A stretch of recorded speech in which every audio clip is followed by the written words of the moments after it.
YouTube is bugging.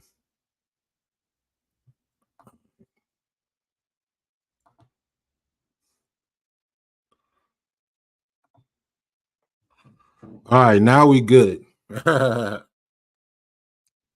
Now we can hear. Now we can hear.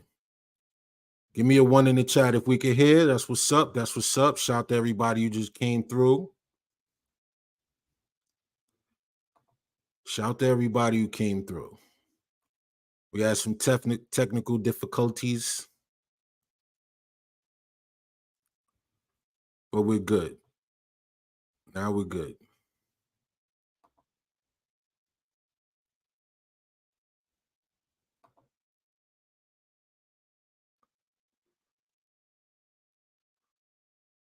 There we go.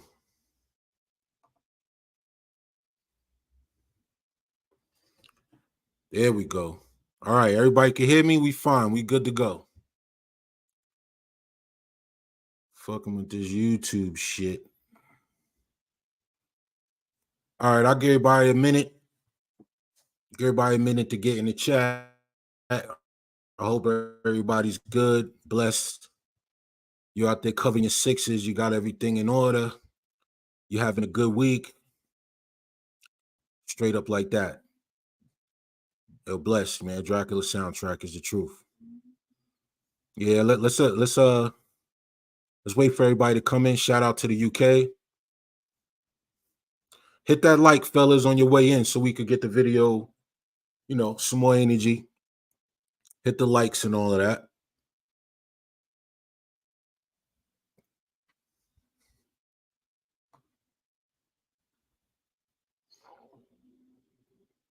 Let me set up my desktop.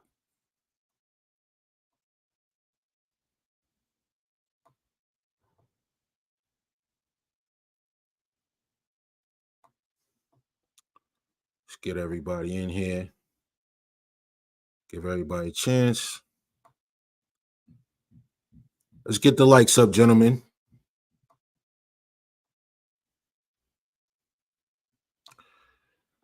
You know what we're about to talk about, man.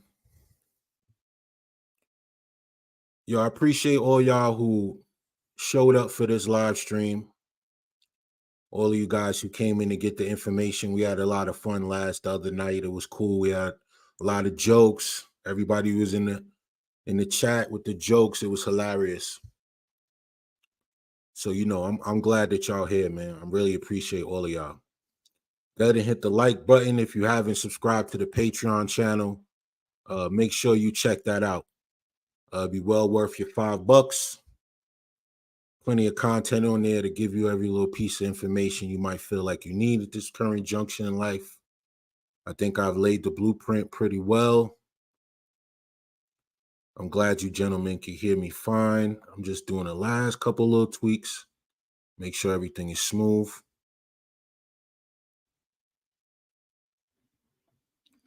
All right. Let's wait till we get 100 in here, then we're going to get it cracking.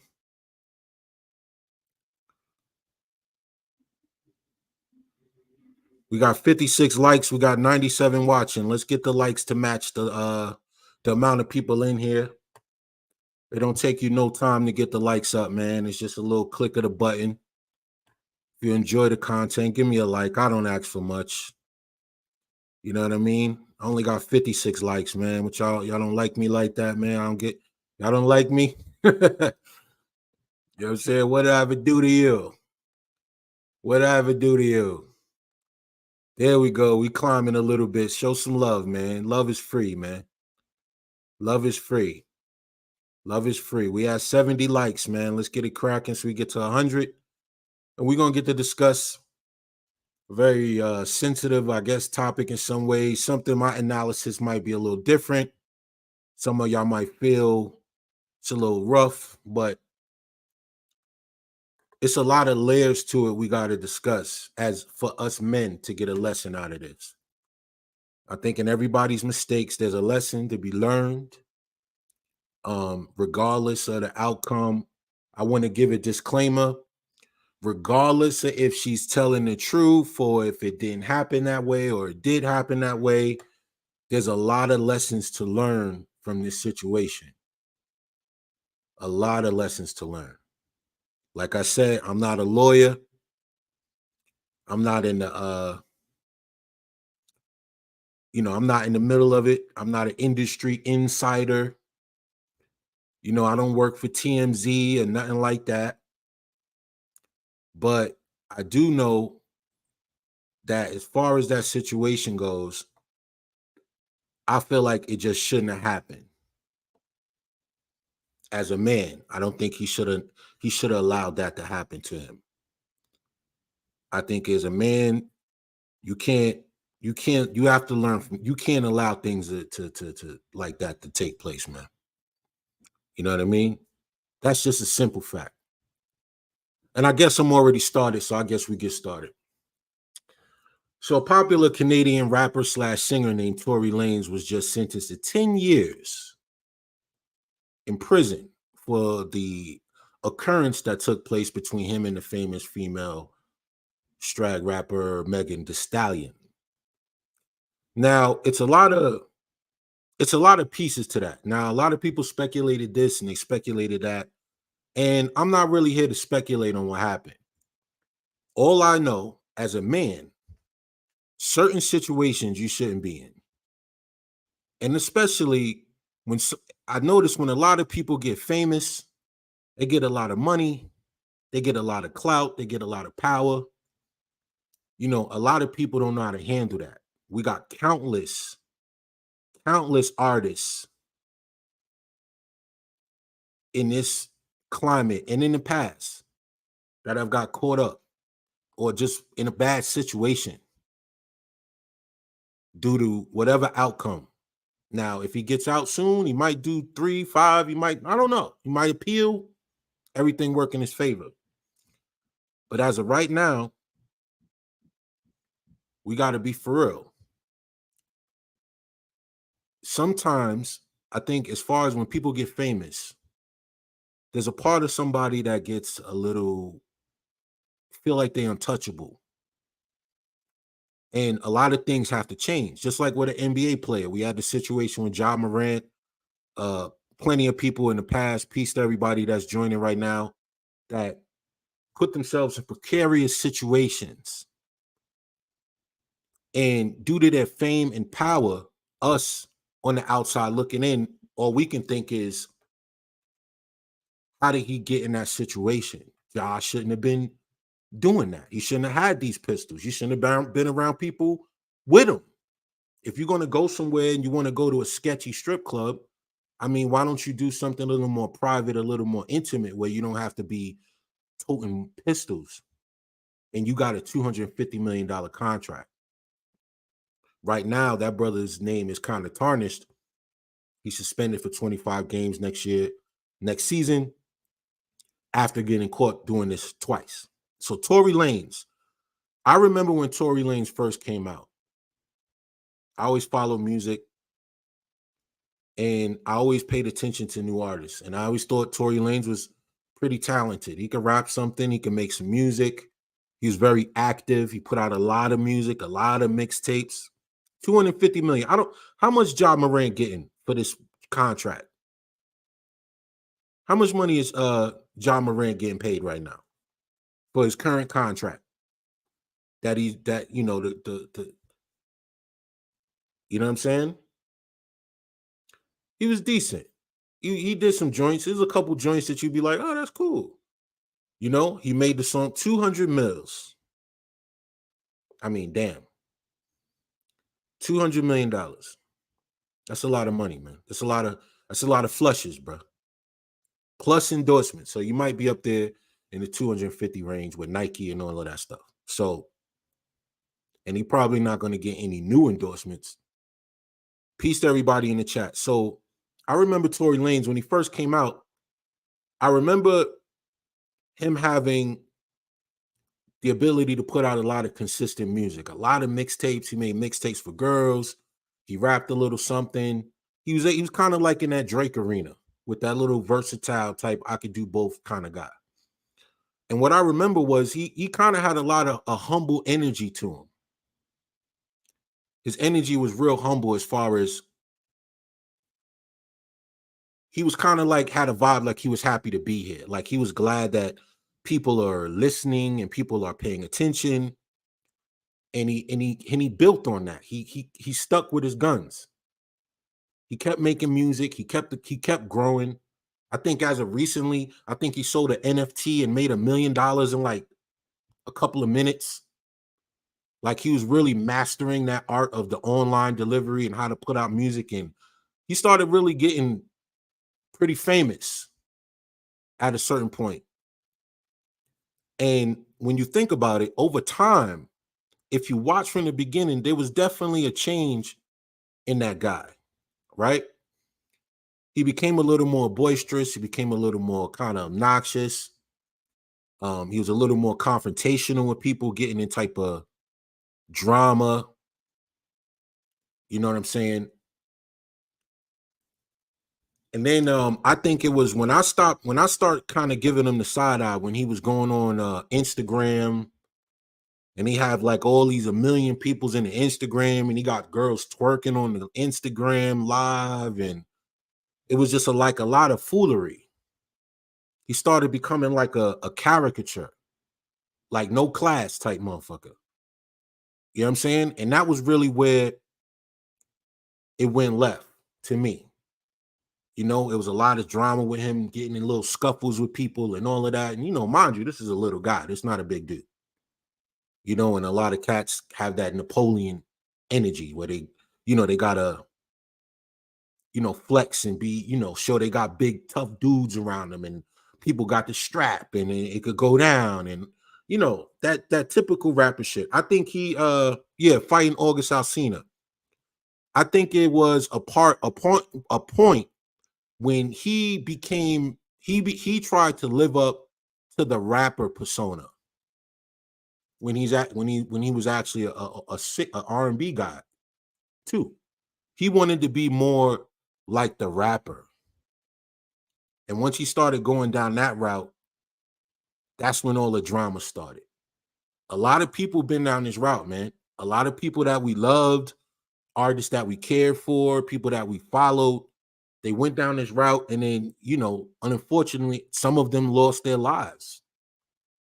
You know what I mean? I love Tupac. I love Tupac. But I felt at a certain point, Tupac got a little extreme for himself. He was running with the wrong people. He was getting in a lot of drama. Some of it was noble, other things was just some hood shit, you know, and it was like, damn, he had so much potential, but I felt like a lot of people don't understand that, you know, Pac, it didn't have to happen like that. You know what I'm saying? Regardless of how it played out, you know, Pac was already, you know, huge. And, you know, rumors are he was trying to get out of death row, but when you really break it down, it was like he's beating dudes up at the MGM Grand. They're getting in fights and jumping people on camera, you know, running around. But at the same time, this is the same dude that was a poet and a very sincere, good-hearted brother, very knowledgeable. It's like people fighting with balance. And you know that Hollywood life, everybody ain't strong enough to deal with that. Everybody not strong enough to deal with fame in general. And you add real money. And he was a real actor. That's true. Pac was talented, multi-talented.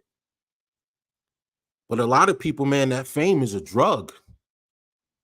Fame, it makes people go wild, man. Look at Amy Winehouse. Remember how talented Amy Winehouse was? She sung like she was from another time.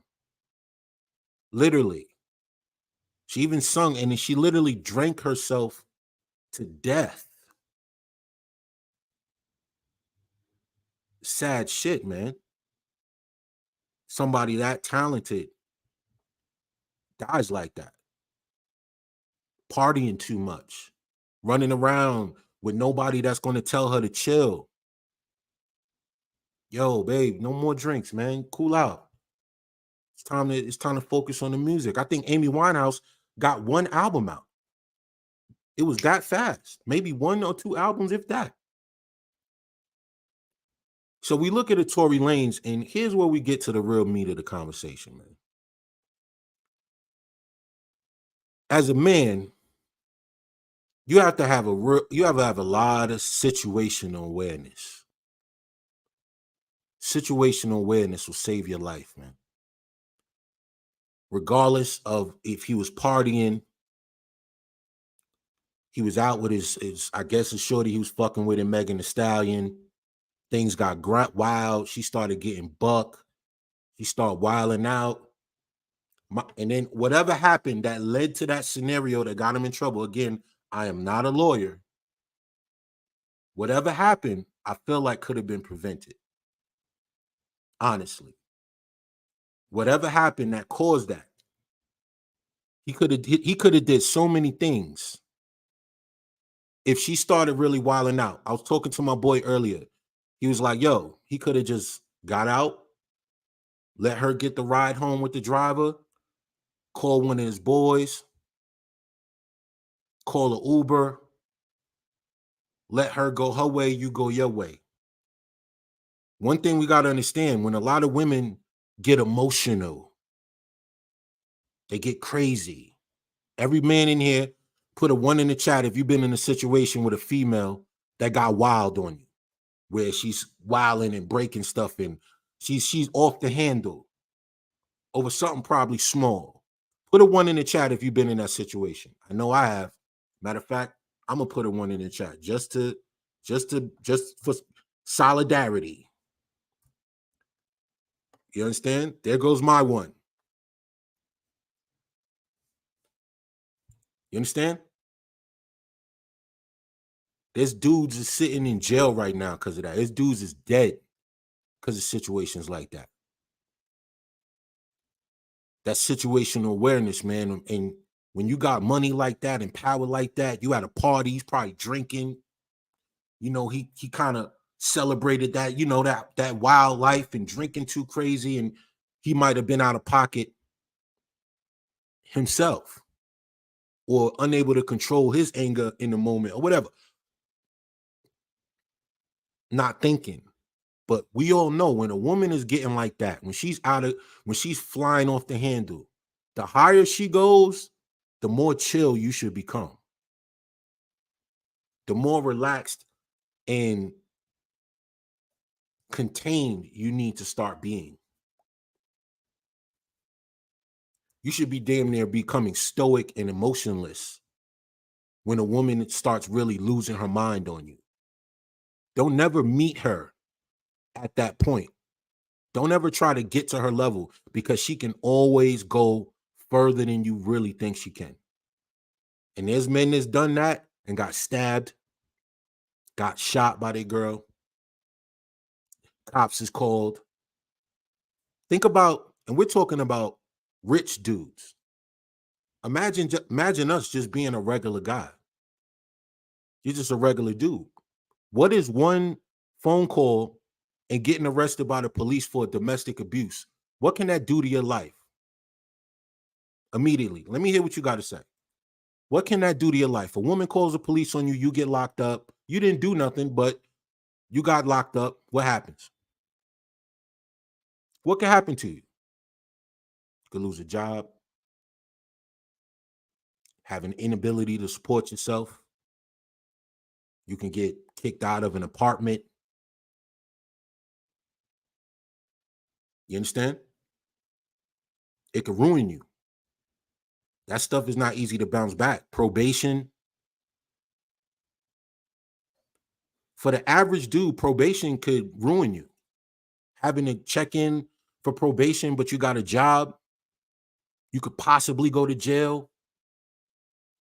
For the average dude, a month in jail will destroy everything you have. For the average dude that has a job, a month in jail, 2 weeks in jail, because you can't tell a job that, oh, I was locked up for whatever, and they're going to find out anyway. Most jobs, if they find out that happened to you, they will let you go immediately. Let me see what he said. D said he had an argument, decided to leave. She blocks me from leaving with herself, found out she was with her previous males before she interacted with me. Yeah, she gets down like that. I had a woman, I told y'all the story. I had a girl sleep in front of the door with a knife so I couldn't leave. And that was the only way out the apartment. Right. Great Britain says, can't pay your car note, can't pay your rent. 1 month, 2 weeks trying to get back. And then you lose your job. How you going to pay that debt? You're done. I had a woman literally lay in front of the door with a knife. I had to go through a whole motherfucking Mission Impossible situation to get out of that apartment. Not that night, but another day, I got up out of there. Left that apartment, didn't look back. Fuck it. You understand? Wow, bro. My boy know. My boy Huss know.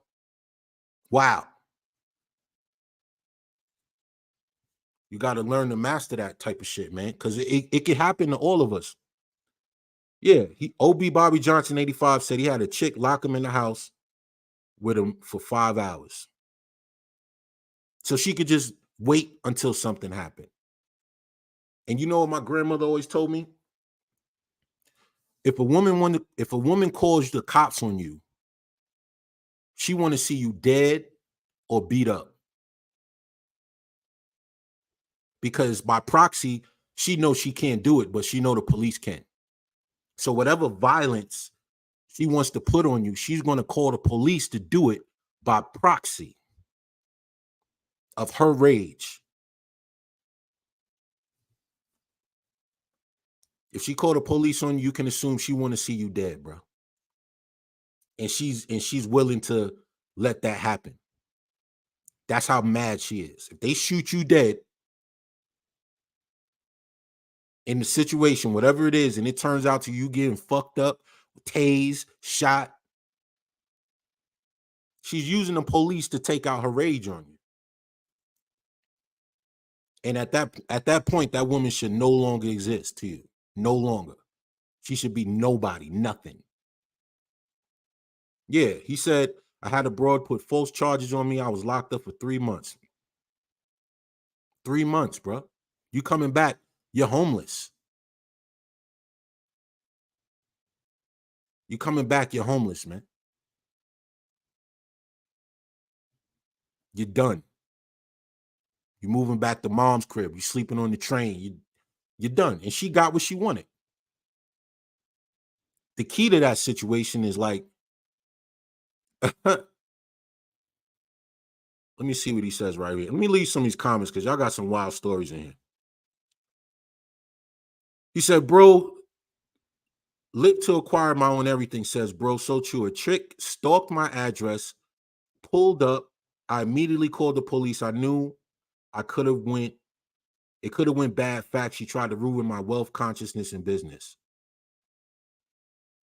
That same woman I was talking about, I lost a job working at Turner Broadcasting because of her.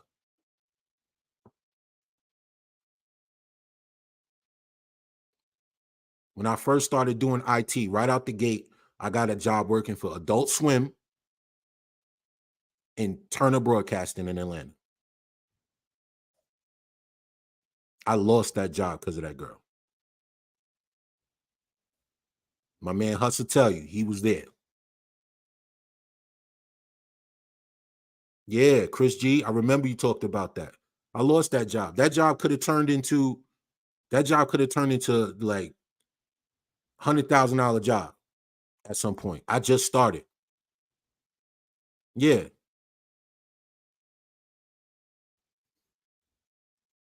That was I was working for Adult Swim, bro. You had to have 2 IDs just to get in the building. That's how private it was. Dudes was in there. There was dudes working in Adult Swim. Their job was literally playing video games. It was like that. It was like one of those dream places to work. You know what I'm saying? Mad cool people, chill, hip hop everywhere. Dude, I go and do office. He got shelves as tall as the walls with nothing but video games. Making probably 150, 190,000, 200,000 a year. I work, I hustled my way into the door. And that woman, I'm gonna take accountability. I allowed that because my cousin will tell you, I didn't have to let that go that far. I could have cut that off a while ago.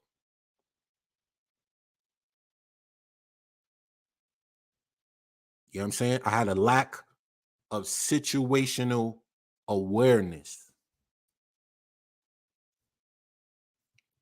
I don't know how old I was. I think I was in my 20s or something like that. Lack of situational awareness cost me an amazing opportunity. And I'm just a regular guy. Yeah. Lloyd Sky 9 says, I bet those connections from Adult Swim would be valid to this day. That's a fact. That's a fact. That was my first job out of IT school, my first job, because I had a friend who worked at Adult Swim and Cartoon Network, my man Solomon. And when he told me once I finished school, I could link you. He'd been working there for 15 years. He a DJ. He was my DJ when I was rapping. He was my homeboy, one of my aces like this. And he said, once you finish school, I got you. And he, by his word, I think I finished school 1 week. I was there for an interview probably the next weekend. The next week, like 2 weeks later, I was there for an interview in person. Off his word alone. Imagine how I felt. I let him down.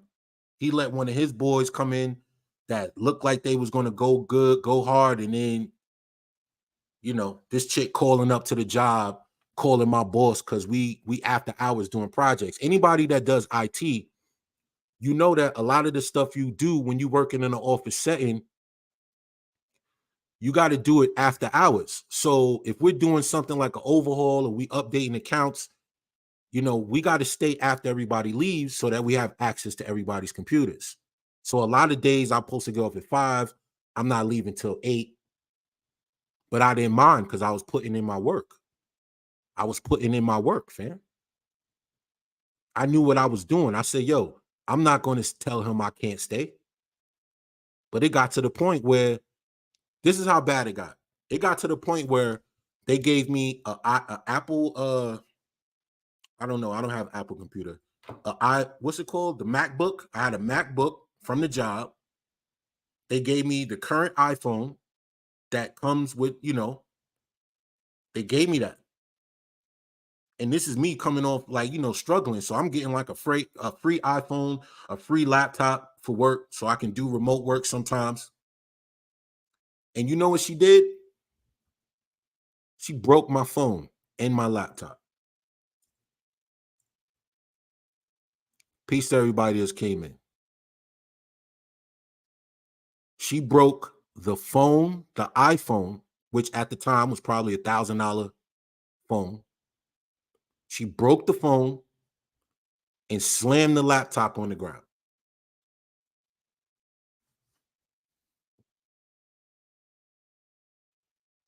Violated. So I understand. I can look at Tory's situation from a panoramic view because I know what that was. And I know how he read that room. Yeah. A lot of these chicks, especially ABWs, I told you, they mirror the actions of racist slave masters in their mind sometimes. And what a slave master would do when you get out of pocket? He gonna burn your house down, tear up your stuff, burn down your city, burn a cross in your lawn, separate you from your children.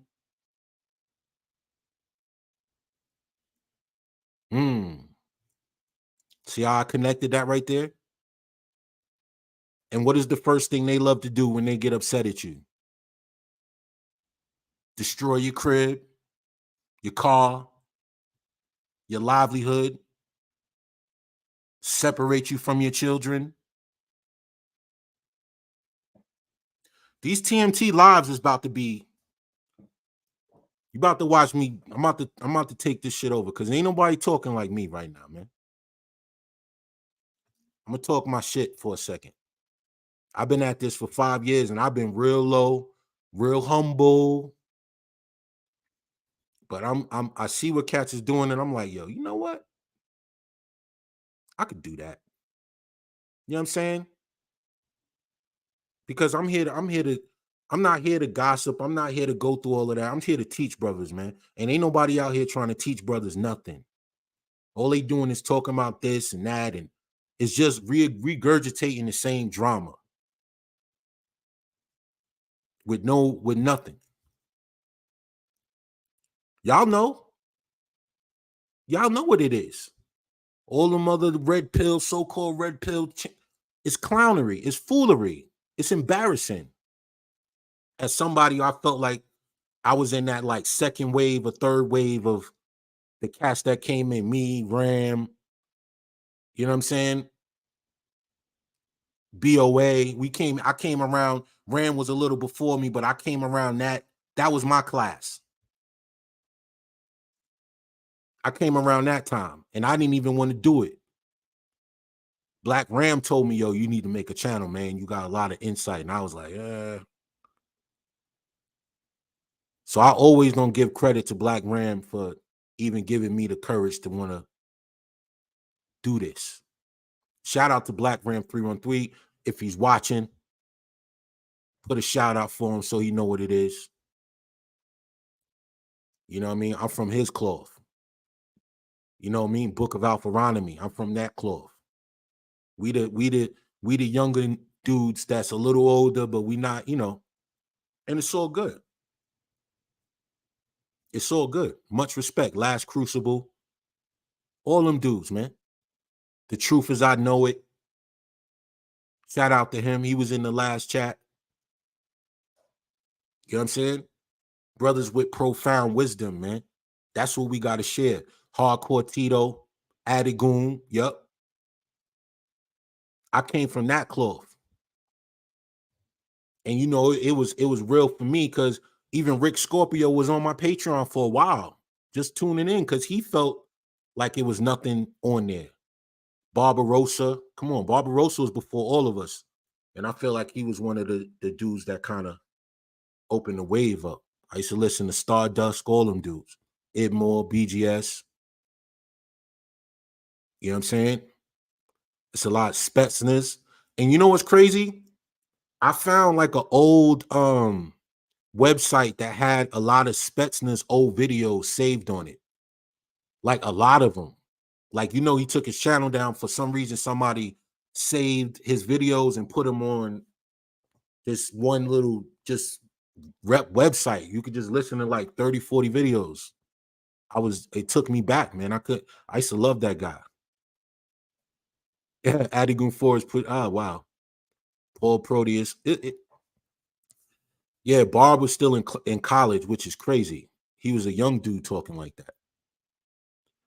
You know what I mean? Yeah, the creativity, the content. I think, YouTube kind of turned me off after a while. I like Big John, but he kind of had he said some little sideways racist shit one time, and I was like, yeah, I'm good on that guy. You know what I'm saying? Using the N-word a little loose in the video. You know what I'm saying? So, Chronicles of Judah, Dark One's son. Yeah. Everybody know who the content creator that woke them up. Everybody knows who the one that woke them up. The one that Replicant Fish, Dave Carroll, the ones that woke me up, like snapped me out of the haze. You know what I'm saying? King One Eye, that's my man. That's my man too. I spoke to him today. I told him he needed to get back on YouTube. I told him he needed to get back on YouTube. You know what I mean? Brother Panic. Man, it was so many dudes, man. And it sucks because Coach Greg Adams, shout out to Coach Greg Adams. He bought my motorcycle off me, man. He showed me a lot of love. Days of Noah's deep too. You know what I mean? Coach Greg Adams bought my R1 off me. Showed me love, man. He was stand-up dude about it. He's still rocking it now. And I'm glad he got it because he, you know, I was ready to move out the country and I knew I had to let that thing go. Ron Wells. Yeah, I'm glad he loved it. I put a lot of love into it. I customized that bike. That bike was not how he got it. That bike was a whole different color. You know what I'm saying? I put a lot of time into that bike. So when I gave it to him, it was like giving him my child. Like, and that was beautiful. And I'm glad he enjoys it, man. You know what I'm saying? That's a good brother. He's a good dude. He's a good dude. So Steph is real. Steph is cold. Yeah, I remember when he first jumped on. So with what I'm saying, is if we're not giving brothers this type of truth, they're gonna get caught up like a Tory Lanez. You know what I'm saying? And I know caught up is a wild word, and it might feel like he fucked up, but let's be real. That didn't have to go down like that. Regardless of what happened in today's climate,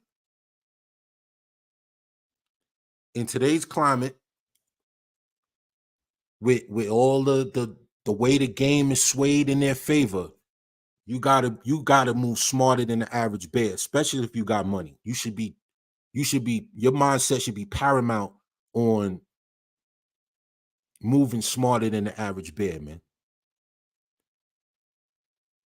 And you want to feel sorry for dudes, but me and my boy was talking like, yo, if he come back, say he do 7 years. I think he's 31. He's gonna come home. He's 38 years old. That's a lot of time. That's a lot of time to try to build your name back up. You know what I'm saying? You gotta think he got crazy lawyer fees. What he paying for trial? He probably paid wild money for trial. All the houses, the cars. You know, you let your family down, fam. Big BK, word up. I remember that. Remember that guy. You know what I'm saying? His family was dependent on him. You know what I'm saying? His family's going to suffer now because of his bad decision or his inability to have situational awareness to prevent himself to be in that situation. You know, one of my favorite cartoons. Y'all remember the Todd McFarlane Spawn that used to come on HBO?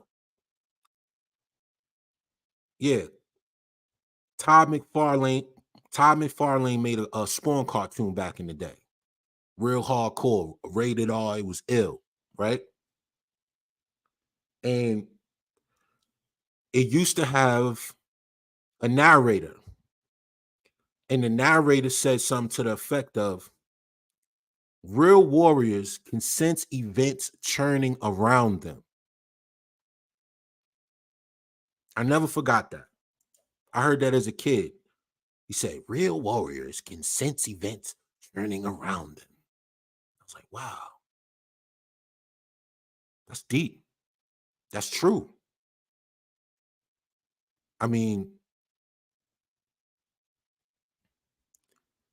I think that's literally the fruit of life right there.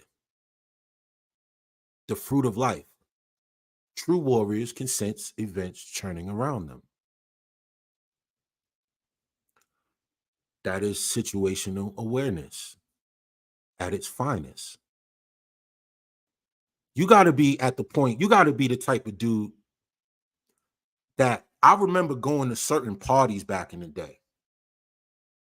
And if anybody knows me, when I go to a party, I'm not dancing with nobody. I'm in the cut. I got my drink. I'm watching everything. You understand? I remember being at parties, and from across the room, I saw like the beginnings of a conflict starting. Like a little bit of a look, a little bit of conversation, and I could feel it. I could feel the tension between a group of dudes. You know what I'm saying? This was in Atlanta. I was at some little hole in the wall shit. I'm watching. I see the little shit look like it's gonna pop off. It's not enough to get everybody's attention, but if you're looking for the right thing, you'll see it. And I noticed there was tension. I seen the two groups conversing with each other in regards to the other ones. I seen one dude being a little look like he's a little bothered, and another dude, and his man just talking and look like they're planning out something. And I knew right there it was time to slip up out of there.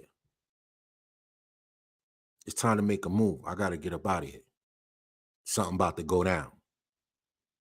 And a lot of people in the heat of the moment, they drunk, they wilding, they not really paying attention to what shit like that. You could get killed in situations like that.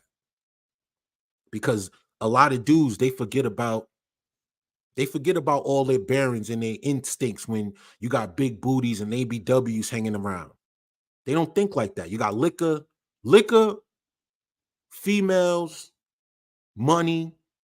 That's a deadly combination, man. You add a couple of emotional simps in there, and you got a shootout.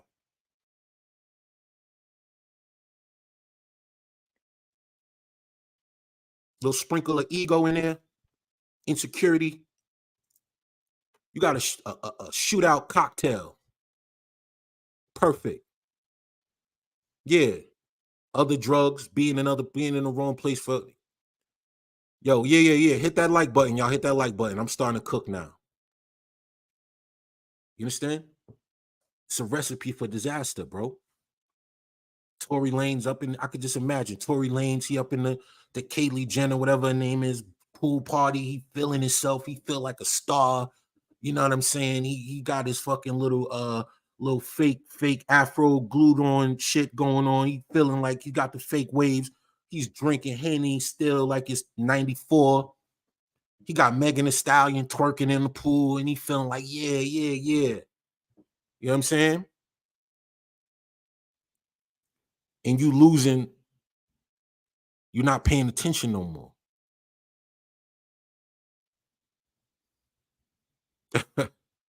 He feeling it. He feeling himself. You know what I mean? I'm Tory Lanez. You know what I'm saying? I just did an NFT that sold 1 million. I'm getting it. I got 1 million people on Instagram watching me be a buffoon. I'm the man now. Whatever he do, get a Megan Thee Stallion upset. Fuck you, nigga. Blah blah blah. You know she's a hood booger.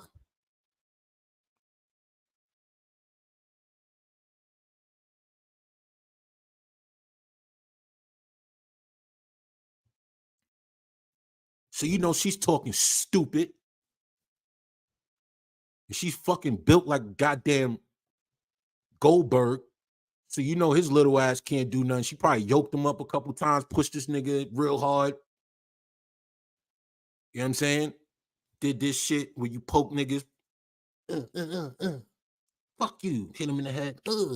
Hit him in the chest. You know, he frail, so that little poke, that shit hurt. That little poke right there be, you know what I mean? Shut your ass up, nigga. Now he like, fuck that. This is it. In the worst case scenario. Little joint in the car. Fuck you, bitch. Da. Pow. Oh shit. You know, the average fake tough guy don't know how to handle a pistol at all. She tried to snatch the waves off. It was sticking up a little bit right here like this, like it was like that. She pulled his joint off. You know what I mean? Snatched the shit off. You could imagine. You could imagine, yo. Scally burgers. She's a rich scally burger. We can go in on this all night. You know how I feel about that. I'm very passionate about my dislike of scallywags. He was out his weight class. Word up. She pulled his lace back. pulled his lace front off and threw it against the window of the car, and that shit like stuck on the car because it was glue. She took that shit and slammed it on the fucking window. Nigga was walking around like, oh shit, where the gun at? Got the finger in the trigger hole. He not holding it like this, like you supposed to. Hit, bow, oh shit.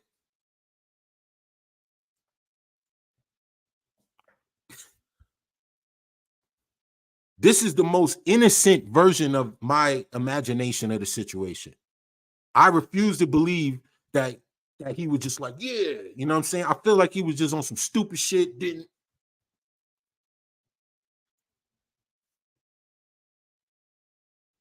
Yeah, he said he messed with her and a friend. Yeah, he pulled a quick Harlem Nights joint, just like a little, did some dumb shit.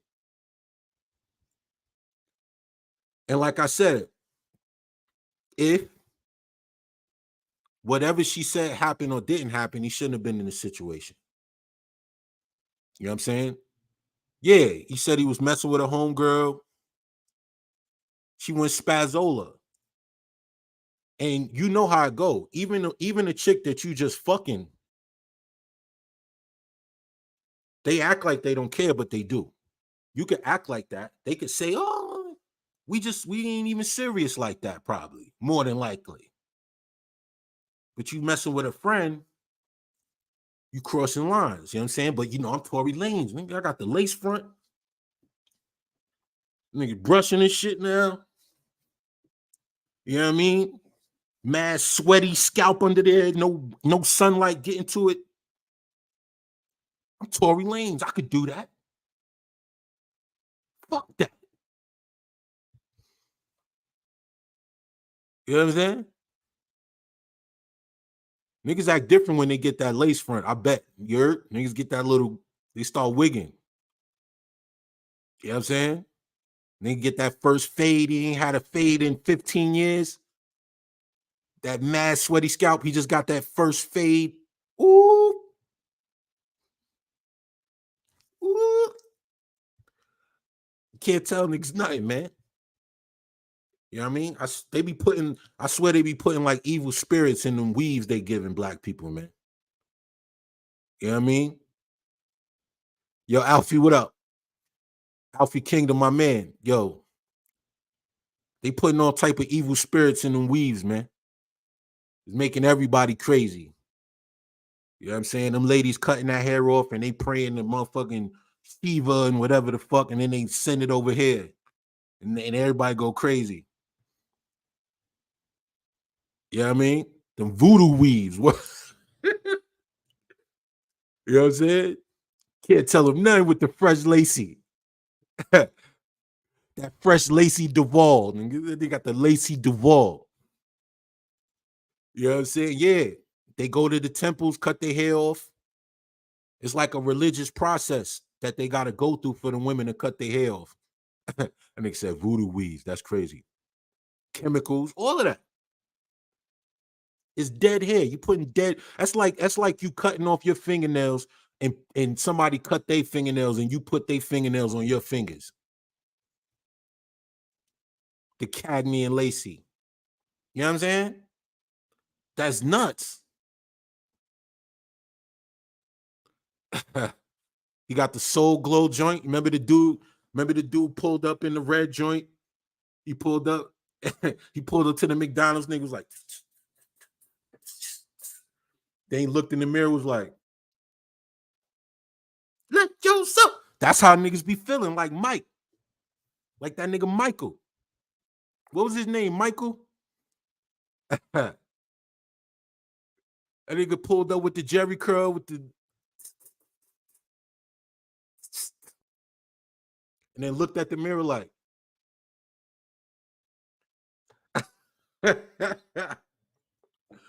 yo, that's how he was feeling, like that dude. You know what I'm saying? The sexual, the little Jimmy Butler fake dreads. You know what I'm saying? Like the wig session is the Tom Wiggery. Yeah, the bad hair. Yo, Daryl. That's how he was feeling like Daryl, yo. You know what I mean? Word, they would dish your moms. Your moms come up to the school with a wig on, yo, a weave. Niggas will roast you out, roast you on the bleachers. You be eating your lunch in the gym on the bleachers by yourself. You won't even come in the cafeteria. You know what I mean? Fake beards. I seen a big old bull dagger with the Rick Ross glued on shit. They did that shit on motherfucking like I don't know, it was World Star or something. She had the glued on Rick Ross joint, but it was a butch joint, a butch chick. And nigga spun her around the barber chair like this, like like she was killing it. You know what I mean?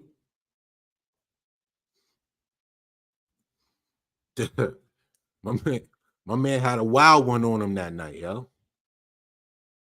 You know what I mean? Because Tory Lanez is like, what? How big is he? Like 5'4"? You know what I'm saying? That Napoleon complex mixed with a little money, a little power, a little fame, it make them little niggas bug out, son. You know what I mean? And I'm not knocking any of my short guys. Y'all the man. I'm talking about a particular dude that don't know how to act. You know what I'm saying?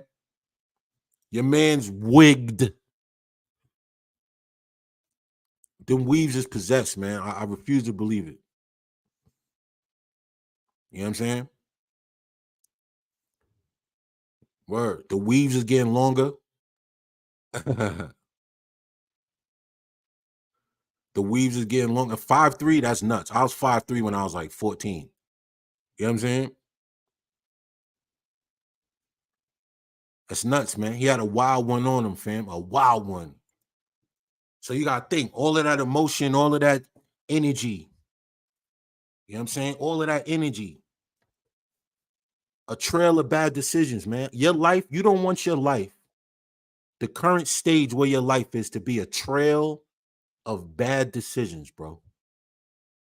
Because you can always follow that trail all the way back to when it started. You know what I'm saying? Them weaves gonna be dragging on the floor. Like like Shorty dress from Coming to America when she got married and the dress was mad long and he opened the door and that shit was like, nigga was like, damn. That's how they gonna have. They shit's gonna be dragging on the floor.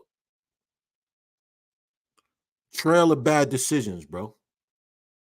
You don't want to look on that.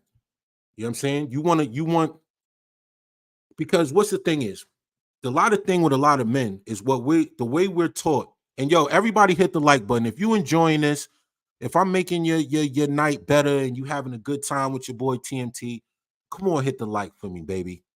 Hit the like for me, baby. You know what I'm saying? We having a good time in here. We having a good time. You know what I mean? But we don't want to be the brothers. We don't want to be the brothers that's, you get to a certain point in life and then you got to keep starting over.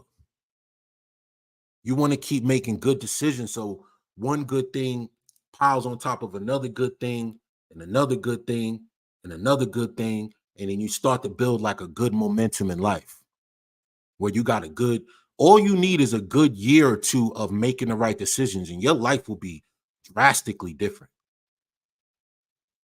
Making the right financial decisions, making the right plays.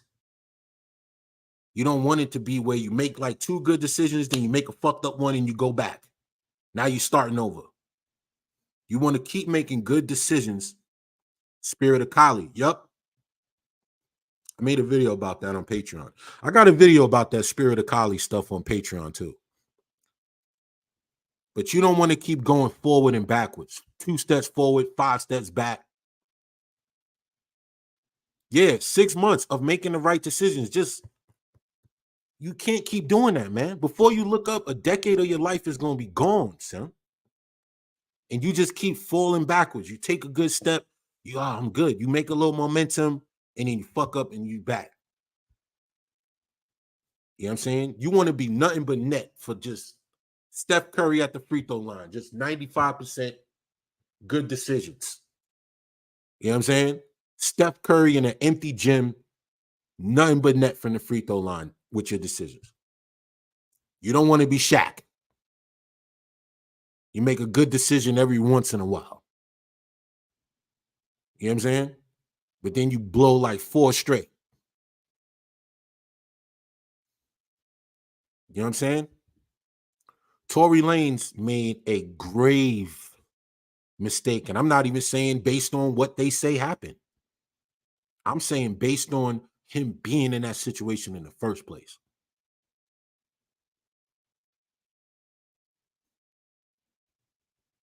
Yeah, that snowball effect. I told you, my close homeboy told me one time, you don't want that step back.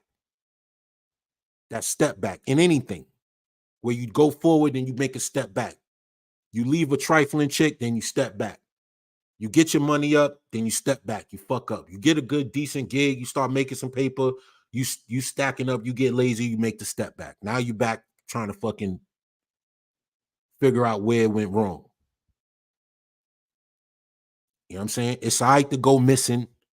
It's all right when you get yours and you start moving up to get low. You don't have to start being on Front Street now that you got a little success. It's all right to get low. Get yours and get, disappear for a little bit, man. Keep your momentum up. You know what I'm saying? It ain't good till it's automatic, till it's on, autopilot. You know what I'm saying? I heard something 50 said. They was like, yo, why you take yourself off of power? He's like, because I had to be there and I had to act and I had a schedule. And he said, now that shit is on autopilot. I don't even have to be there now. It just make money for me and I don't even got to fucking do nothing. Yeah. Yeah. It's people out there putting bad energy and bad juju on motherfuckers and all of that. And then also who you deal with. You as a man, if you doing everything right and you deal with a chick who got bad energies and bad luck and she just been a loser her whole life, other than her looks or whatever the case, that's gonna transfer into you through the sex. You're gonna have sex with her. She's gonna transfer all of her life into your life. Then all of a sudden your shit start falling apart and you don't know why. Like, why the fuck my shit just falling apart? Yeah, get off the Instagrams and all of that shit and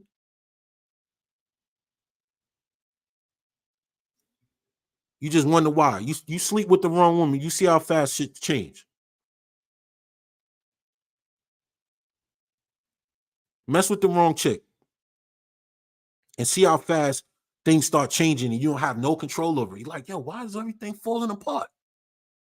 Her life is oozing into your life. Her life is blending into yours. I don't even got IG. I don't even that shit ain't even on my phone, dog. Her life is bleeding into your life. And they love that light. They love men who have that light. You understand? I had this lady that we knew, me and my cousin, her name is Sister Asia. And she's a Native American woman, older woman. She's probably like 50, 60 now. And one day I was at my cousin's crib and she told me, yo, you got a golden aura around you. She was getting emotional. She's like, you have like a golden light around you. Like something special about you. Like you have something. It's a good thing. And I think a lot of women instinctively can see that light around you. Some for good and some for bad reasons. You understand?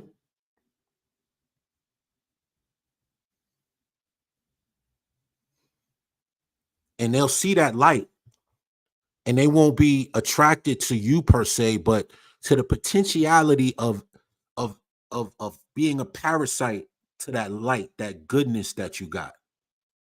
It could be your nature, the people around you, the type of ways they certain men are just natural survivors. Certain men are naturally gonna be good.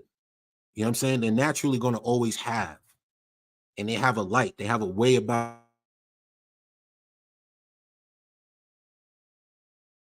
it. I mean, a lot of women I know, they'll be in a fucked up situation for years. Years. Just a cycle of failure. And I know a lot of brothers, they might get 6 months where they down, but after that 6 months, they up again. They not gonna be down forever. A lot of women don't got that fight. They don't got that dog to get out there and get it. They don't like to work. They don't like working. A lot of them don't.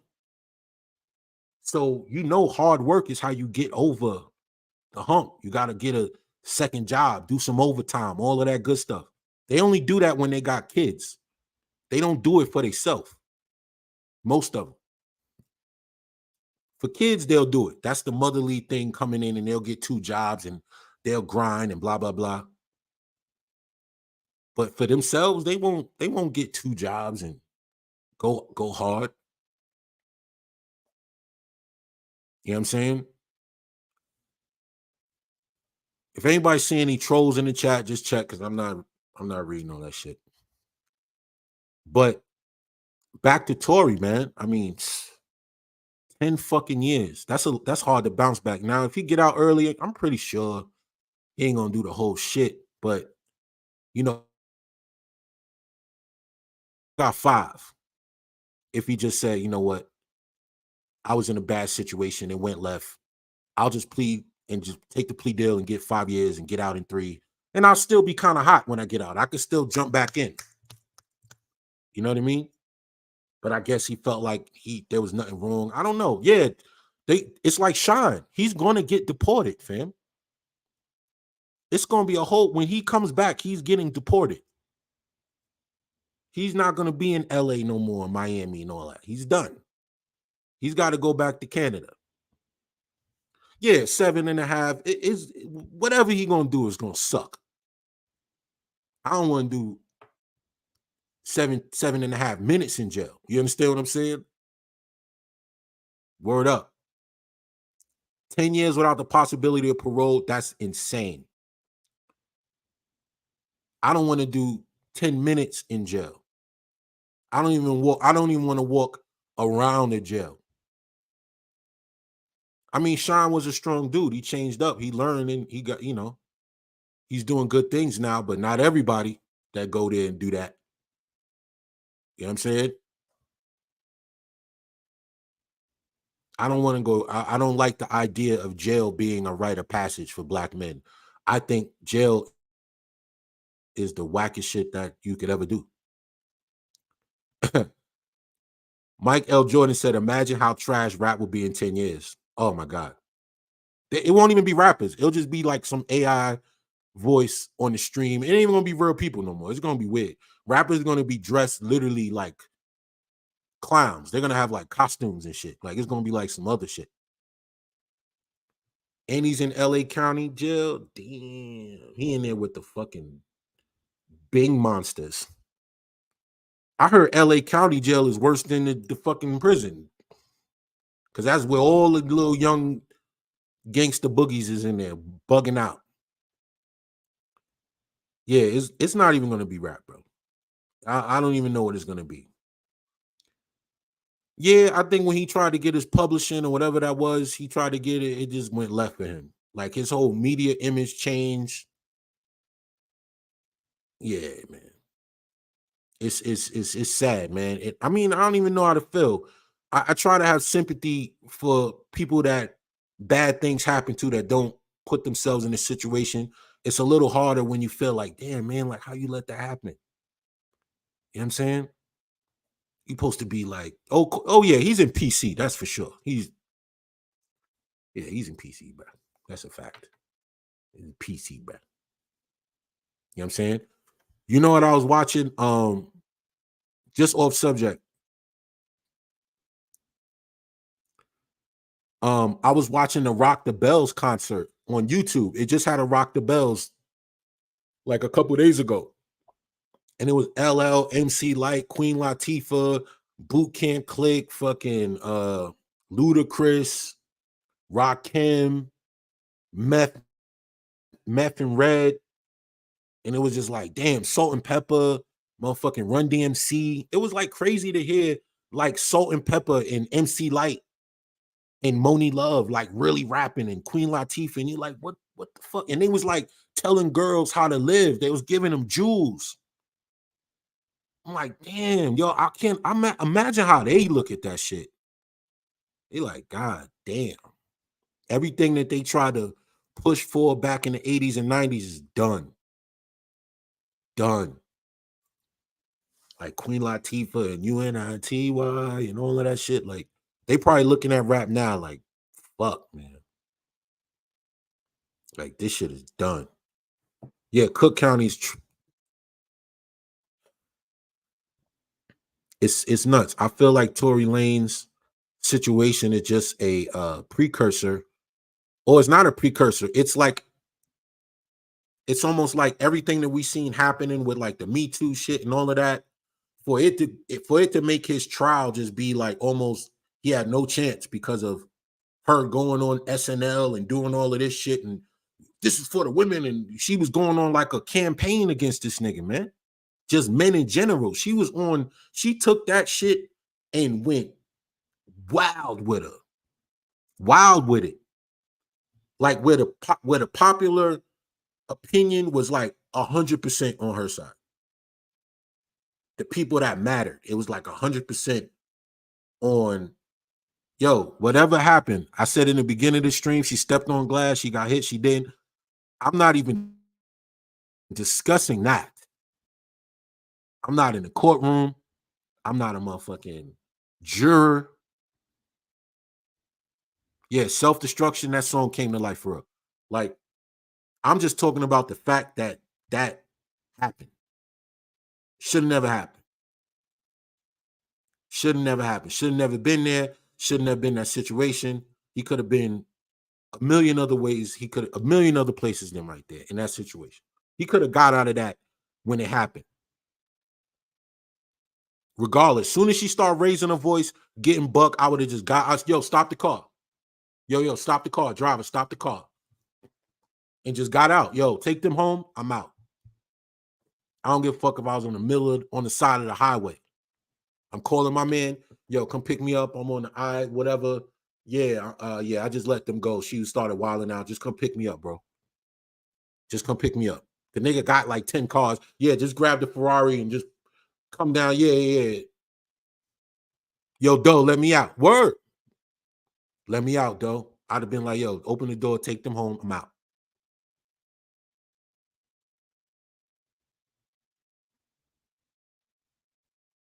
I'd have been ghost. Word. Stop the car, yo. Stop the car. $1 million dude? No way. No way I'm getting into a skirmish with a bitch. Like, you know what I'm saying?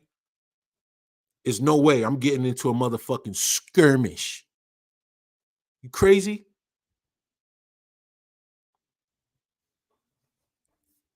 I wouldn't even get into a skirmish with a chick now.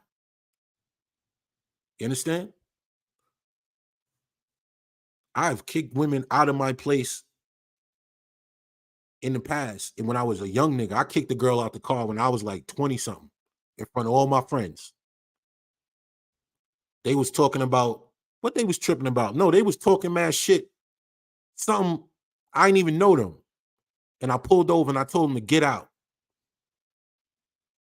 Word up, my man will tell you the story. I told him to get out. And she was like, are you serious? And I said, dead serious. And they got the car. Oh, y'all niggas. You're not going to be, it ain't going that far with me, fam. You know what I'm saying? Regardless of what happened, I don't think he should have been in that situation, brother. We all know better at this point. We all know what the game is now. Everybody, it's no excuse for nobody to understand what the climate is at this point. As a man, you gotta already know what time it is when you out in these scuzzburgers. You know what I mean? Scuzz bucket with an extra side of skank sauce. A Scuzz burger with extra skank sauce. Like, you don't want to, you know what time it is, man. I've been telling y'all to cover your six for 5 years.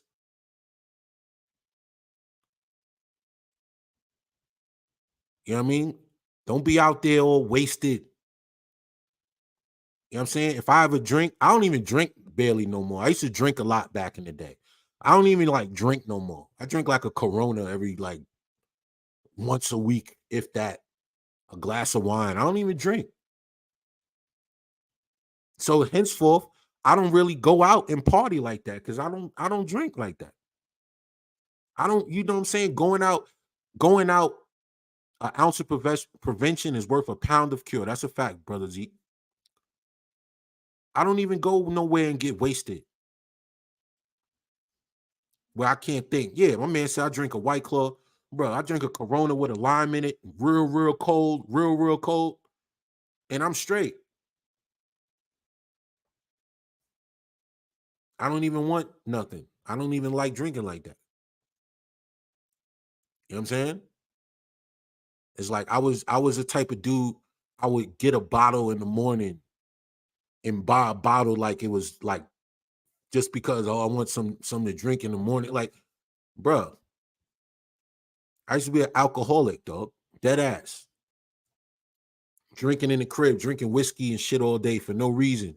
Then pass out and wake up drunk. Like hangovers and shit. Like, and that's wild because I guess he thought he was living in the moment and all of that shit. But it's like sometimes when you're $1 million dude, you probably gotta bring the party to you, man. Honestly. Yeah, drinking before the club, after the club, on a weekday. I was a fucking drunk, man. I never like smoking. That wasn't my thing. I couldn't drink like that. I couldn't smoke. That shit used to make me fucking insane. I can't smoke any weed anymore. Fucking weed now is like from the fucking planet that the avatars come from, the avatar planet, Pandora.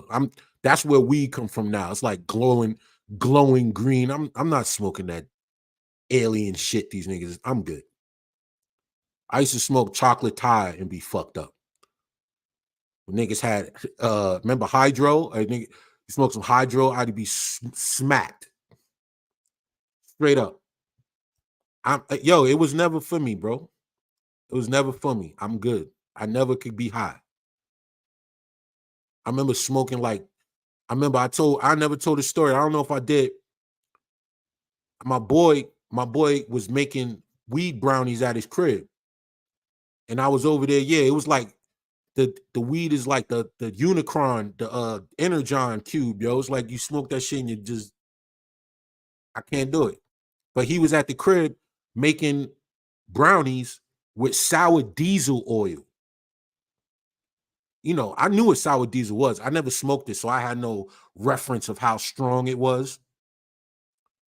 He was making the brownies, and I was sitting there, and them shits was smelling good. They was smelling like brownies, bro.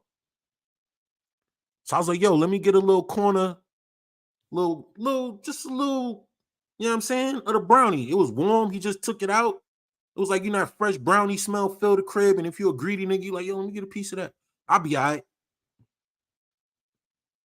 I was not all right. I was not. I was not all right. That was the highest I've ever been in my life. I was terrified. It was so bad. It was so bad that he lived in Queens and I was going back to Long Island. I parked my car at the train station. So I was going to get on the Long Island Railroad from Sufton Boulevard and ride the train back to my crib so I could drive back home. And I couldn't even remember what stop or train to get on. I was at the window. I probably looked crazy. Like, yo, I need a ticket to um I couldn't even figure out how to get home. He said 2010, 2013 sour diesel was some, yeah, that shit was some other shit. I couldn't even figure out how to get home, fam. Yeah, I was like Smokey in the pigeon coop, G. And I remember getting to my car relieved and getting to my car, then realizing I had to drive 20 minutes to the crib. And I think I was probably driving like 10 miles per hour. Like I couldn't believe it. And then I got home somehow by some miracle and I got to bed and I was high in my sleep. I was so high, I couldn't even fucking sleep. I was panicking in the bed, like, sweating and shit, splashing water. It took like 4 showers. It just would not go away, yo. I was trying to, I was trying to water wash the high off. It just wouldn't happen. I woke up high. I woke up the next morning still high. Word up. Never again. Never again. Never again, yo. That's when I knew everything was different. I was like, yeah, I'm good. I don't give a fuck how many dispensaries they open up. I don't give a fuck how, if it's like common people smoking in the street now and they chilling on, I don't give a fuck. You know what I'm saying? I don't care. Niggas like, oh yeah, in Cali, you could just smoke on the sidewalk. Like, I don't give a fuck if you could smoke in a fucking nursery with babies in there. I'm not smoking that shit. I don't want none of that shit. I'm good. These niggas is like, they put in all the science that could find a hidden planet in the weed now. Everybody's some of the best botanists in the world now. It's like, yo, no thanks. No thanks. I don't want no weed from nobody. I don't give a fuck if you go in there and it looks like motherfucking what's that store called? What's that health food store? I can't even remember. The shit that's mad Whole Foods. I don't give a fuck if they selling it in Whole Foods, dog. Look at my face. I'm dead serious. I am not joking. I don't care if they selling it in Whole Foods next to the mangoes, next to the spices. I'm good. I never was, that shit was never for me, dog. Never for me. I don't know how niggas like Snoop Dogg and them niggas do it, son. I don't know how they do it. It's too much. It's too much. I can't do it. I could never sit there and blow. Yo, hit the like button if you laughing right now. You enjoying this. Please. Hit the like button if you enjoying this. We talking about Tory Lanez and more. You know, my live streams is usually deluxe. We start on one subject and we end up on another one. And we just go from there. But the Tory Lanez subject doesn't need much explanation. We could all have our opinions. Tory was on everything. He was high. He was on liquor. He was on some shit. He was twisted. I'm sure he was bent. The fucking man weave was all fucked up in the mugshot. You know what I'm saying? You know, the man weave niggas, they never gonna not allow the lay down. They not gonna ever neglect the lay down. That shit was like this backwards. That shit. Remember when LeBron had the headband and his shit was like that? Like that's how his whole shit was like that. Like them man weave niggas is dainty. Them niggas not letting their hair get crazy. Them niggas is dainty than a motherfucker, dog. You know what I'm saying? Niggas is not letting that motherfucking man weave get crazy unless you in the bookings, nigga.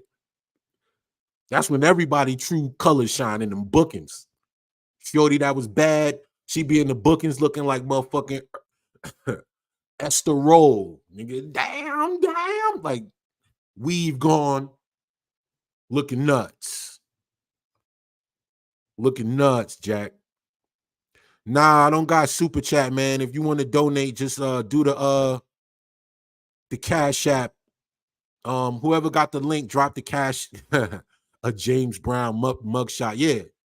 Grays. Put the Cash App in the chat if anybody want to donate. You know what I'm saying?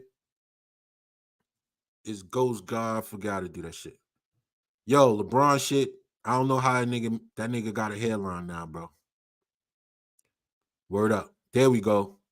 Patreon Cash App is in there. Thank you, sir. Thank you, Brother Zeke.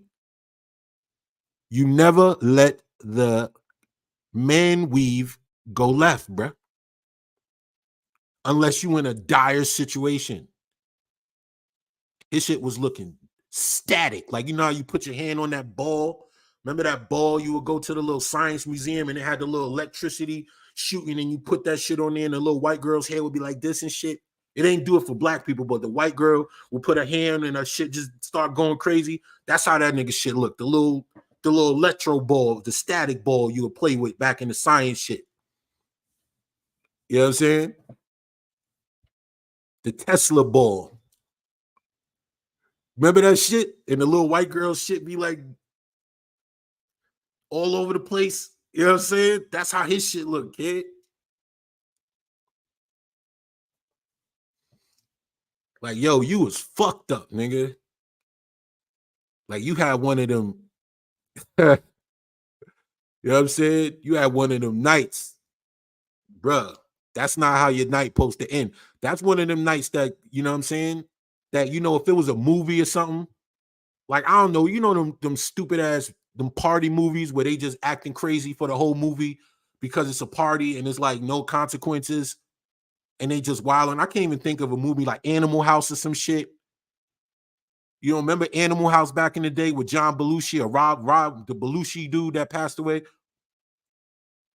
You know what I'm saying? National Lampoon college freak off party movie. Like, niggas doing shit like that. Hangover, Project X, like them type of shits. You can't do that in real life, yo. You will be dead or in jail, son. Pineapple Express, nigga said National Lampoon.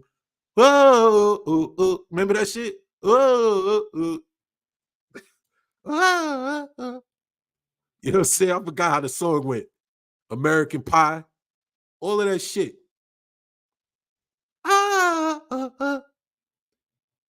Yo, Super Bad, The Bachelor Party. Come on, son. You can't do that. That nigga was doing the super bad shit. Like, he was wilding. And that shit cost this nigga his whole fucking life, dog. Holiday. Ooh. I don't even know how to do it. I know what you're talking about. Holiday. Ooh.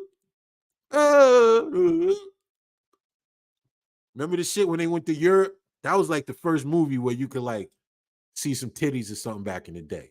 Them National Lampoon shits. Then were the first. They were the. They were the first movies where you could see a little white lady titty and shit when you was a kid. Like, oh shit.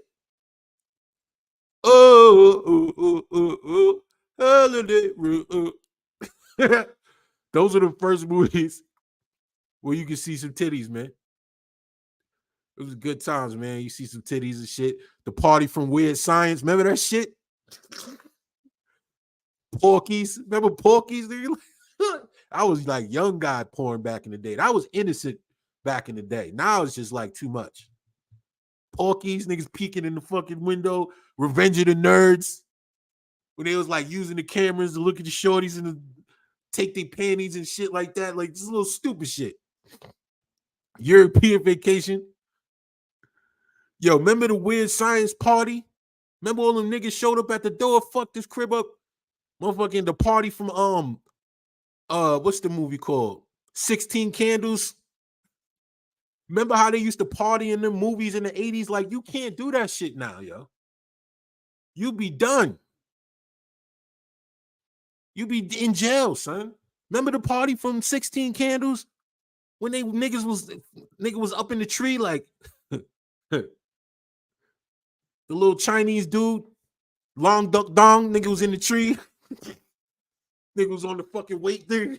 He's on the exercise thing with the girl, and she dropped the weights through the fucking ceiling. That's how Tory Lanez shit was, G. That nigga Jake, I thought Molly Ringwald was bad back in the day. She was like a cute little something, something. You know what I mean? That nigga Long Duck Dong was riding the exercise bike. She dropped the weights. Niggas was fucking they crib up, son. Niggas was wilding. You know them Kylie Jenner rich nigga pool parties. Who knows what they was going on? Them niggas probably had the fucking the Tony Montana ski slope of coke in that motherfucker. Yeah, house party. House party, they didn't mess it up, but you know what I'm talking about. Them teen 80s white kid parties was nuts. You know what I'm saying? Like you couldn't live like that, yo. You'd be done. Panty raid, like, come on, son. You going to jail. You're gonna spend a night in the Bing, in the jingles, as my man would say. That's all they wanted to do was party. Now, like, come on, you can't do that shit. You know Kylie Jenner had them niggas in there getting toasted. The Last American Virgin. I never saw that. They was in there twisted, son. You know what I mean? You be twisted. You be long duck dong party long time. Yo, that nigga long duck dong, man. That nigga Tory Lanez was partying like long duck dong. Can't hardly wait joint. That nigga was in there like long duck dong. You heard? He was long duck donging it. The Nick Nolte mugshot, James Brown mugshot, all of them celebrity mugshots. They going to a different kind of party, fam.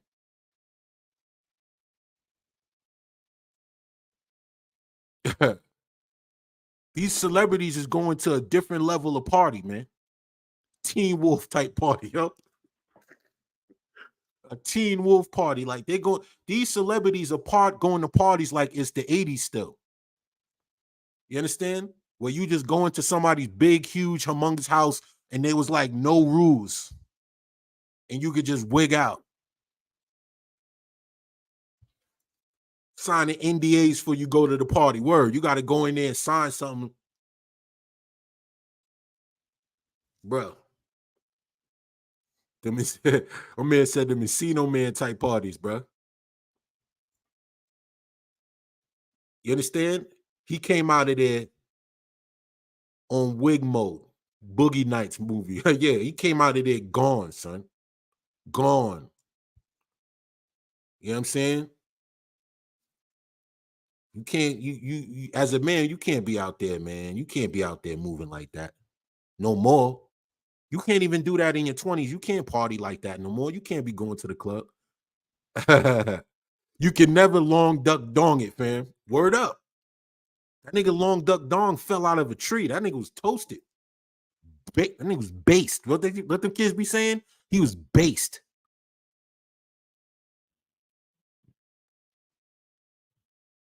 You know what I'm saying? Oh yeah, we threw a couple wild. Them Wolf on Wall Street office type wild shit. You know what I'm saying? That's the 80s, man. You know what I mean? Going like 97 to pest. Yo, you you can't be out here like long duck dong falling out the tree, man, with toilet tissue hanging off the branches and shit and pizzas and shit on the record table, on the record, the record player with a fucking whole pizza on this shit. Like none of that. That's what he was doing. You know what I'm saying? That's the type of party he was on, bro. You know what I mean? Where the house is just destroyed. Word up. That's how he got caught, man. He got caught out there wilding. And whatever happened, I don't know. I wasn't there to know, but all I know, he shouldn't have been there. Or he shouldn't have been in that situation. Or know your limits, know your boundaries, know when it's time to get the fuck up out of a place. Like, yo, it's time to go. You know what I'm saying? And go and go in the right state of mind. You know what I mean? You can't, yo, that long duck dong shit's gonna be classic now. Like that's when somebody do some dumb shit and they wilding, like, yo, my niggas, he said straight buck wilding in the place to be. Niggas is long duck donging it, nigga. out there keister, dog. You can't be celebrities out there wilding and got people got guns around and shit like that. It's like, my nigga, it's a bad combination. You know what I mean? You can't be doing that, man. Remember 16 Candles when the shorty was so wasted, they had to cut her hair out the door, and then he had to take her home, and she was just like dead, like, ugh. Like, son, that shit is nuts. I went to a Wu-Tang show out here a couple of months ago. I went to a Wu-Tang show. They came to Sao Paulo, right? And at the end of the show, they was four dudes pulling this shorty out the club. She was drunk, like dead, like son. We gotta move as brothers now. We gotta move a little different, fam. We can't be out here in the Rolls Royce. Word, she was like, yeah, people die at them parties. They overdose. Yeah, the Rolls Royce. Remember, you had to take her home, and she was twisted, son. Dude could have did whatever he wanted. He just was on some good guy shit, but she was wilding. You can't be long duck donging it and then jump in the spot in the whip with a cantankerous battle toad that want to fight you. You know what I'm saying? Because that's what Megan Thee Stallion's built like a battle toad. Remember battle toads back in the day? Megan Thee Stallion's built like a battle toad. He's built like a fucking Baxter Stockman from fucking Ninja Turtles. I mean, yeah, the little fly little, you know what I'm saying?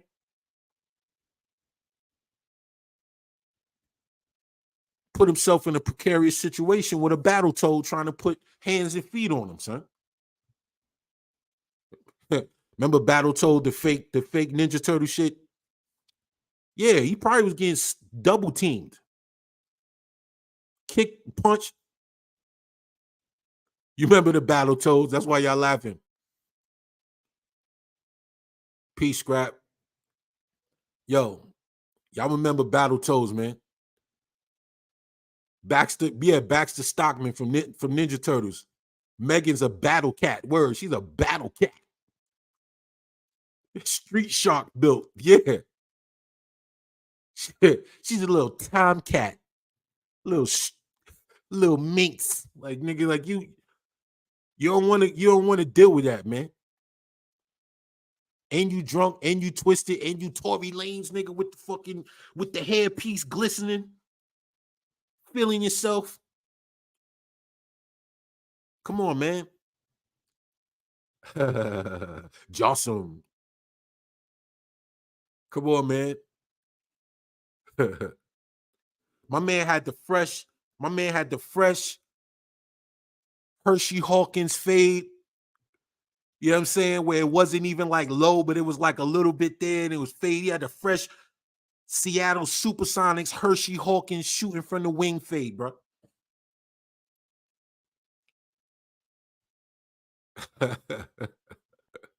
A Exo Squad fighter. He said Megan's built like a Exo Squad.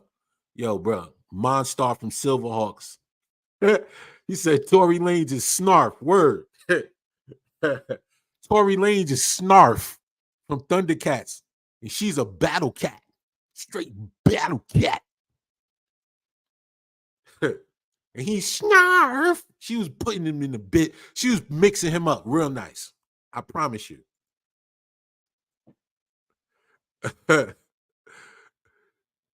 Oh, she was mixing him up. But he had the dead left shrimp joint, the Ivan Drago joint. You know what I'm saying? The Ivan Drago. You know them little weird fades. And shit just ain't, you know what I mean? The young Rod Strickland New York point guard fade from the 90s. Where it's not really faded like that on the side, but it's like the hair still, you had one of those. You had one of those. You know what I'm saying? If he dies, he dies. Word up. She knocked that joint back, had it looking crazy. She had the John Starks fade, word, the little Sean Kemp shit with the little bit of word up. She had him up against the Earl Manigault cut white cat from Heathcliff, the Olden Polynese, Jerome Kersey. Oh, y'all killing him now. Y'all roasting him now. Y'all roasting him. Y'all roasting him now. You know what I mean? Shatara had Snarf up against the side of that Suburban, hitting him with the body shots. Blow, blow, blow, blow. You know what I mean? Nigga shit start peeling up in the front from the body hits. Ah. She was knocking his head. And the shit just started coming back, peeling back. Yeah. Like the video. Y'all enjoying yourself. Tory got the simple jack fade. Nah, so that's cool. My man Tory Lanez got the Brian Bosworth special.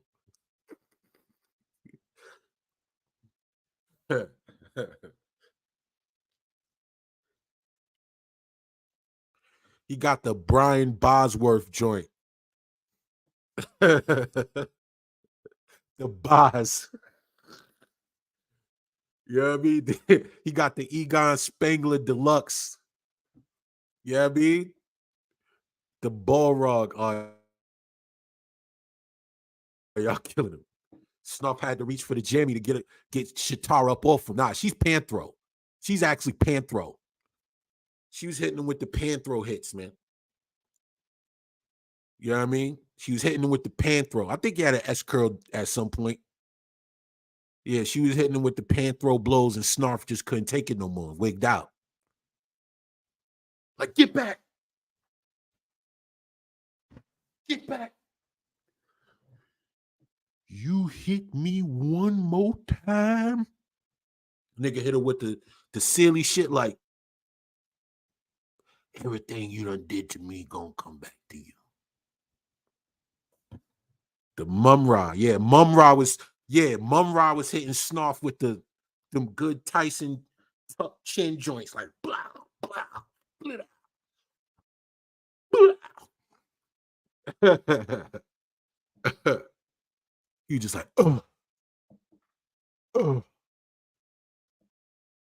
wearing this nigga out. You just like, get back. Both of y'all bitches get back. Boom. You know what I'm saying? All my life I had to fight. You told Megan to beat me. Yo, word up. Yo. You understand? You see, she built like Goldar. He said Megan is built like Goldar from Power Rangers. Bruh. Son. My man was curled up in the back seat while they was both on him, like, everything you do to me, I done already done to you. Word. I'm straight clowning right now.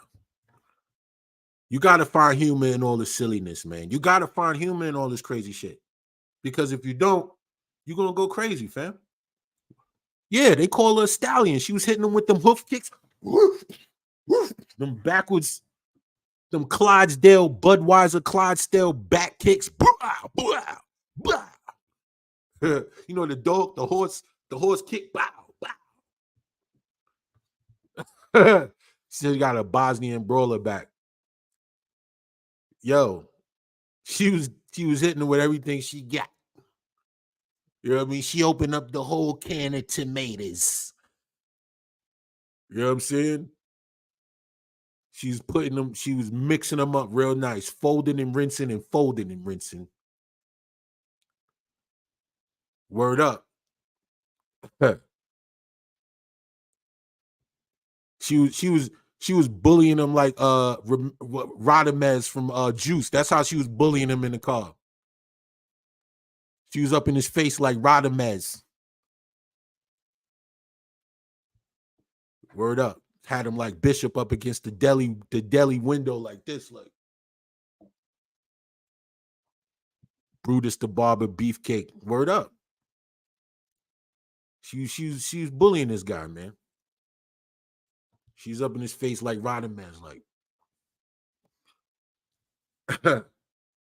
yo, Q. Yo, Q. niggas seen Pac was like, yo. Let that nigga Pac get beat up. You know what I'm saying? You know what I mean? She was beating his ass like the Foot Clan, nigga. It was real. You know what I'm saying? Megan Thee Stallion was in the car looking like Raphael when he had the trench coat on in the movie, walking like this. And she was doing him like, what's that nigga name? Jesse James. What's the dude name? What's the dude name from Ninja Turtles with the hockey mask? She's putting serious hands and feet on that boy. Yo, what's his name? Jesse James? Casey Jones. She was doing him like Casey Jones, son. She was giving him that good Casey Jones mix up. You know what I mean? She was doing him like Casey Jones, fam. 5'10", 110 lives. Yo, she was, man, listen, man. She was, you know what I mean? When she walked to the car, the sparks, like when Goldberg came out, shot out the driveway when she was walking through, like, Goldberg, Goldberg, do, do, do, do, do, do. And she like blew the smoke out the nose. My man was in the car with a female Goldberg. Goldberg, Goldberg. My man was outmatched, outwitted. Yo, Nation of Domination. Yo, it was. They did. Remember that wrestling group called Demolition? Remember Demolition? When the dude would grab you and put you on his knee, and his man would come like boom, like. Oh man. Yo.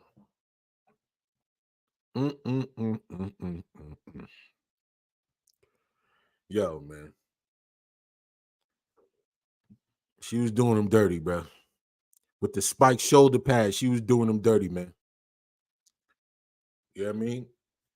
Yo, put a laughing emoji or 100 if you having a good time tonight with TMT, man. You know what I mean? We talking about serious stuff, then we got to get the clown and have a good time. Yeah, line the security door. When Goldberg came out the back with the security and walked all the way through the famous one when he came out just mad, like sweating and shit. Goldberg, Goldberg. I'm telling you. I'm telling you, this shit was rough for him that night, man.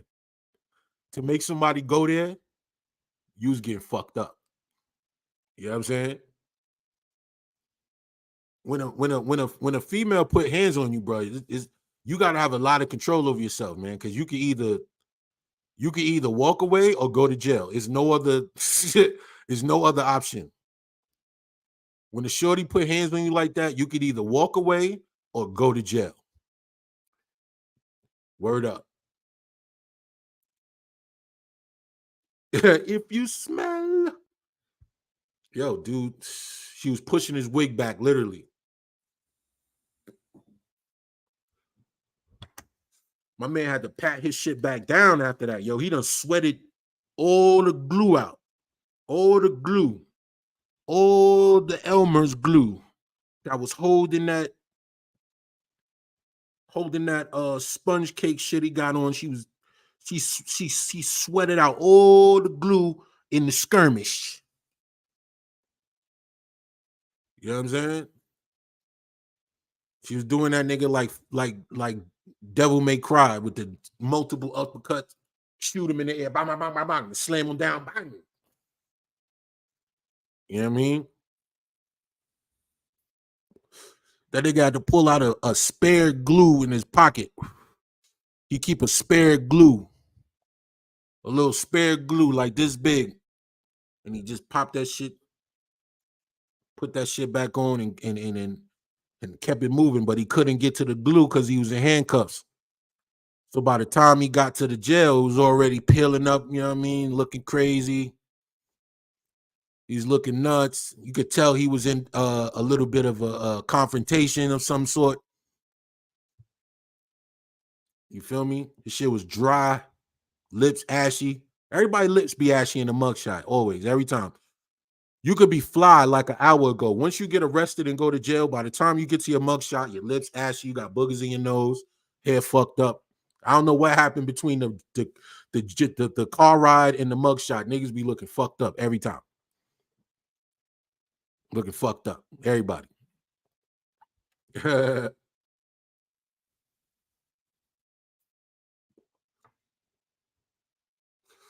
It be crucial, man.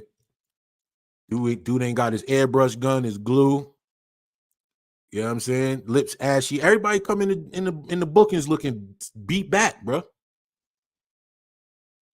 A chick that had full makeup, hair laced. By the time if she get arrested, by the time she get the bookings, she's looking like a young slave mistress, yo. Word up.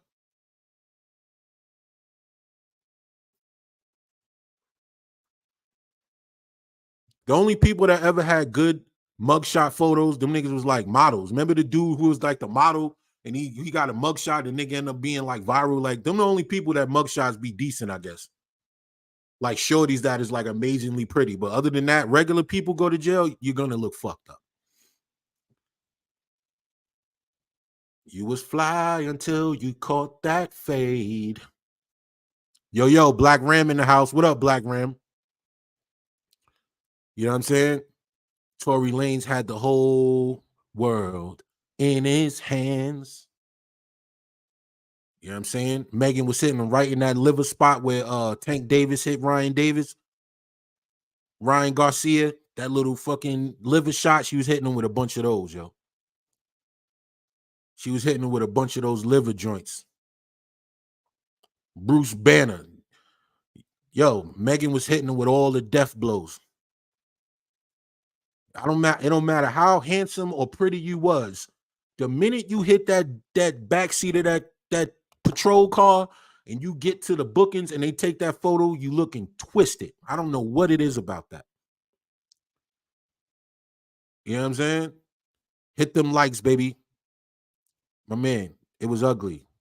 So in closing, let's just be serious for a minute. I know it's hard. In closing, I would like to state that as a man, it is always up to you to prevent calamities of any sort from you, third parties. You must always avoid calamities so that you won't end up in a mugshot with your man hair, your man wig slipping off, and you in the jail in the courtroom pleading for your life for something that you don't even know how to really prove didn't or didn't happen. It's your word against hers. I think that at a certain point, everything can go left at any time. When you add liquor, women, drugs, pride, ego, guns, I haven't seen it worked out any other way. Yeah, 10 years is like he was doing some serious crimes out here. That's nuts. And if that's a man though, 10 years,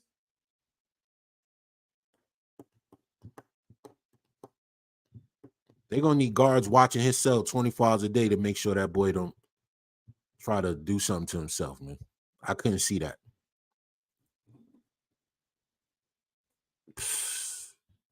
He got 8 for a legal burner. Oh. he didn't have his gun license. That's what be doing dudes dirty. Them illegal firearms. That's what it is. I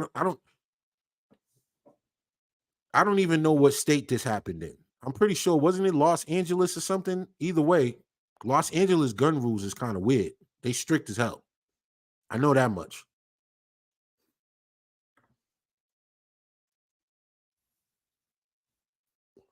Yeah, I remember that. Yeah, 8 years is nuts for the guns. That if you're gonna have a weapon, please get your shit legally, bro, and go through the training. Do all the stuff that make it legal and safe. All of this tough guy shit with guns is getting out of control. You know what I mean? You're getting gun charges in 2023. It's like, come on, man. You know what I'm saying? That's just stupidity. You're a grown man. You have every right to have a pistol, but you should have it the right way. There's nothing wrong with that. That will come into your defense later. If you got a legal weapon, you know what I'm saying, and something happened and you could say something like you was protecting yourself. But if you just pulling out some random gun you found in a goddamn sewer drain, nigga, like you just shot somebody. That's all that happened. You just shot a nigga. You know what I'm saying? You have no rules, laws, or nothing on your side. I don't know, man. 5-3 in jail, that's not a good look. I don't want to go to jail. I never want to go to jail for anything. Word, the gun got 15 bodies. You found it in the woods and you carrying it. I remember New York, it was like I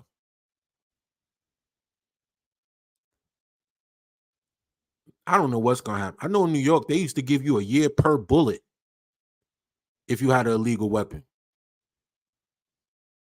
They would give you a mandatory sentence and add a year per bullet that you had in the clip. Straight up.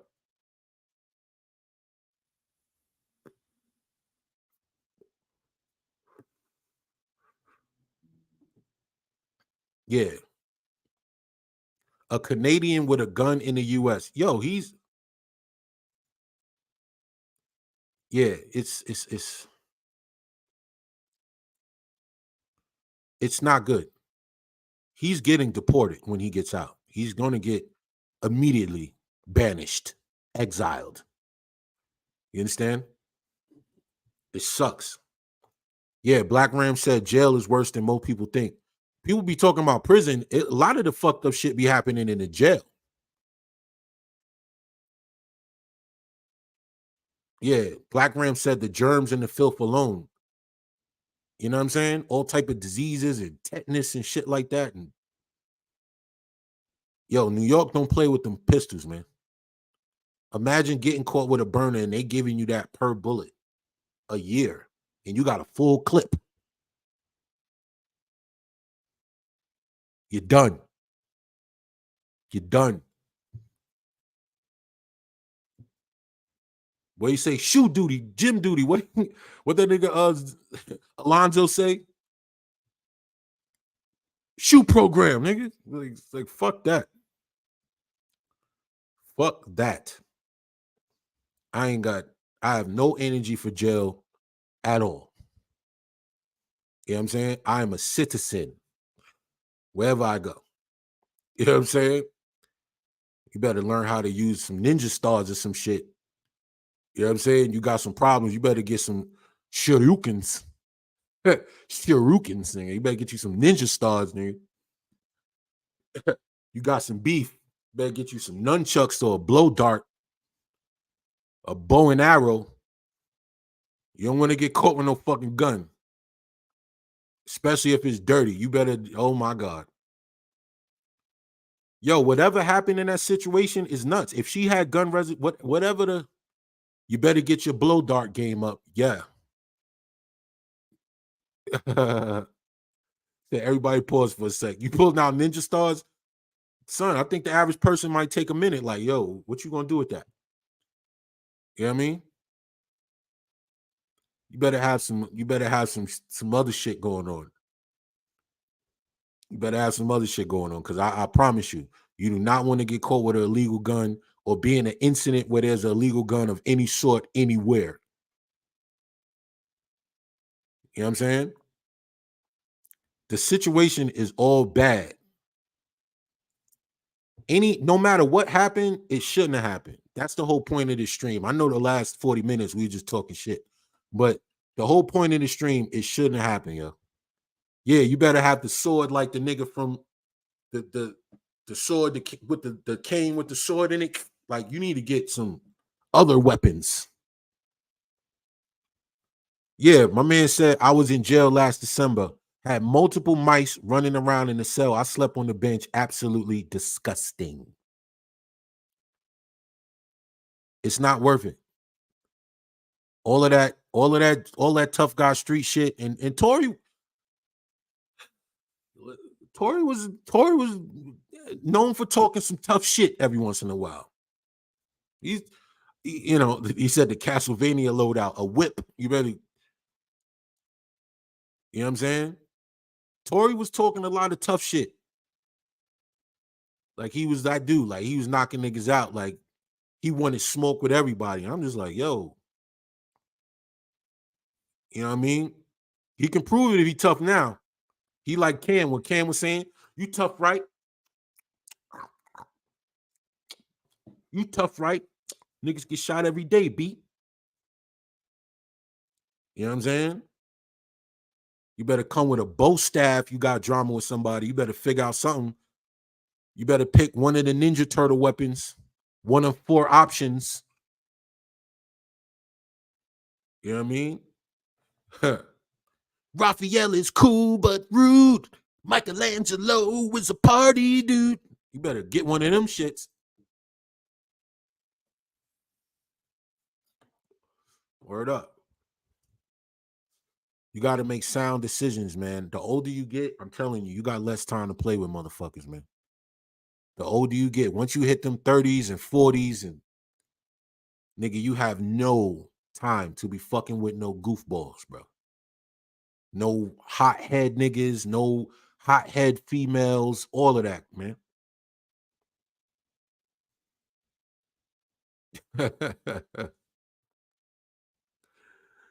You tough, right?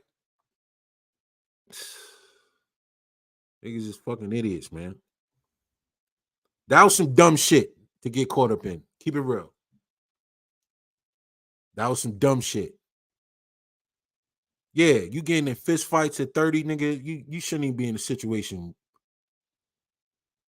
10 years. Yeah, you saying I should have stayed home and recorded some music. Stay my ass in the studio. That's the fuck you should have been doing, my nigga. Yeah, he said I got some dope ass sneakers to run away from situations. Listen, I'm not fighting nobody unless my life is dependent on it. You understand? You could walk away from any confrontation, bro.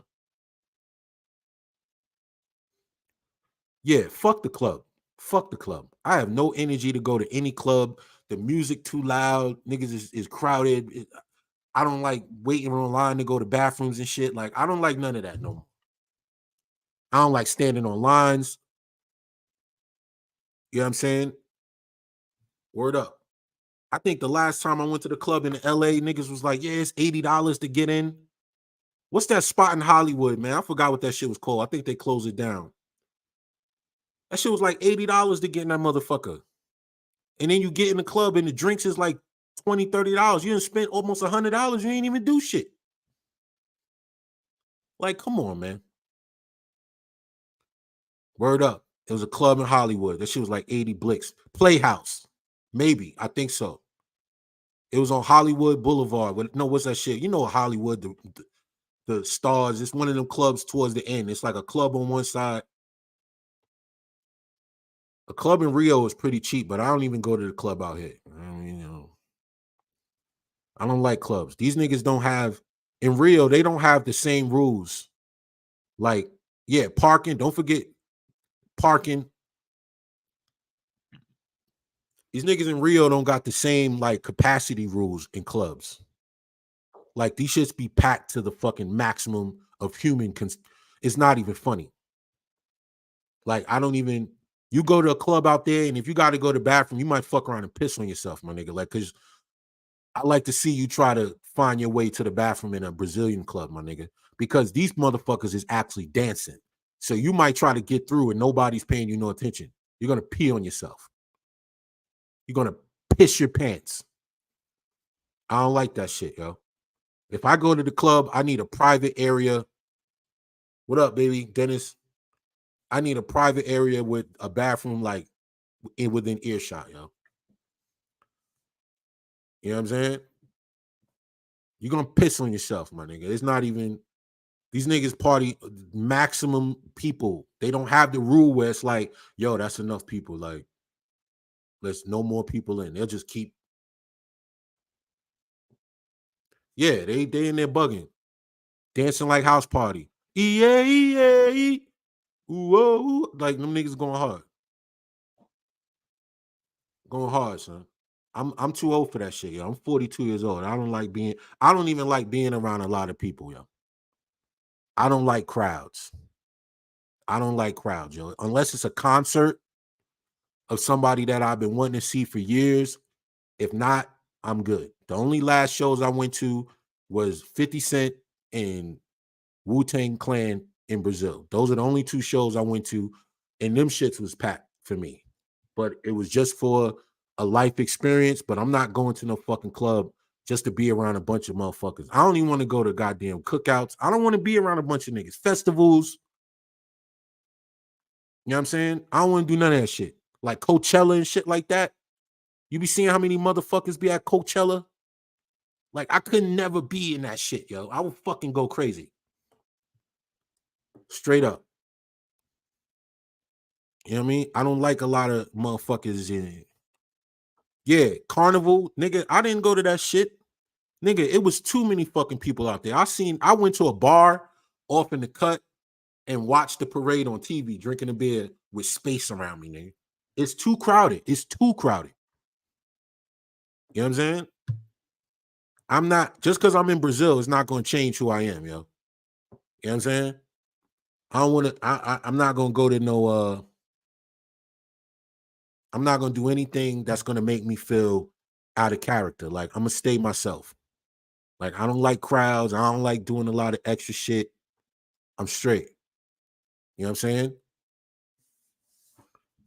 Yeah. And them crowds, you go out there, niggas in Brazil, and they fuck around and steal your phone or some shit. I don't like that feeling. Like, I'm good. I've been like that for years. I don't like being around a bunch of motherfuckers. I don't like people like that no more. You know what I mean? Niggas out here be drunk acting crazy. You know what I mean? And every nigga be telling me, oh, the girls out here, some of them got their titties out. No, I'm like, nigga, you ain't never seen no titties before? Like, so what? I don't give a fuck. I remember that was somebody's selling point to get me to come to one of those blockos for the carnival. And he showed me a photo of it, and I seen how many people of it. I was like, I'm not going to this shit. As soon as I seen the picture, he sent me a picture like, look. And I was like, no, I'm good. No, thanks. He's like, yo, this girl's walking around with their titties out. I was like, nigga, so the fuck? You ain't never seen titties before? The fuck? I don't give a goddamn fuck. I totally passed on that shit, yo. I said, I'm good. No, thank you. You know what I'm saying?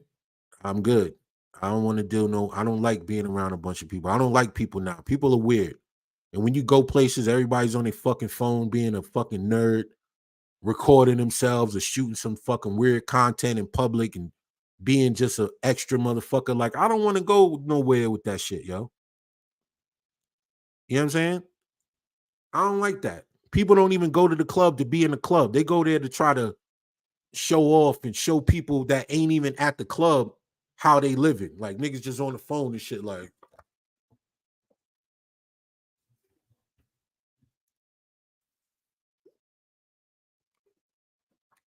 that corny ass shit.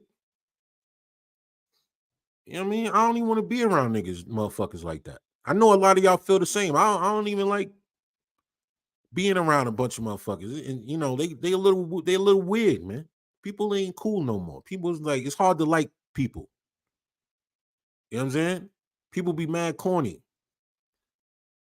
It's like, yo, I'm glad. I don't know how it is in LA. I don't live in LA no more, but I could imagine the amount of TikTok idiots and goofballs filming fuck shit in public in LA.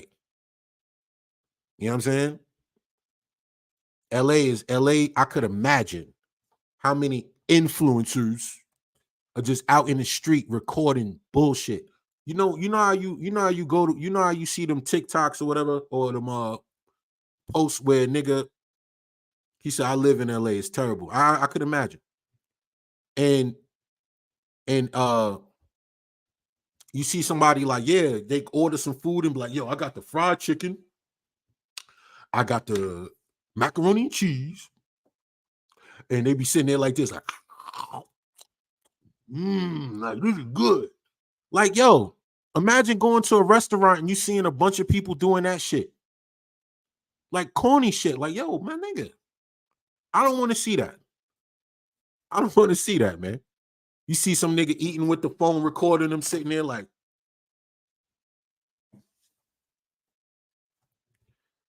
corny shit, bruh. You see them videos and you know that like somebody's making that video in public. So it's people eating and they looking at him and he got the phone and he's sitting there and it's like, yo, this nigga's recording. The fuck? Like weird shit. You know what I'm saying?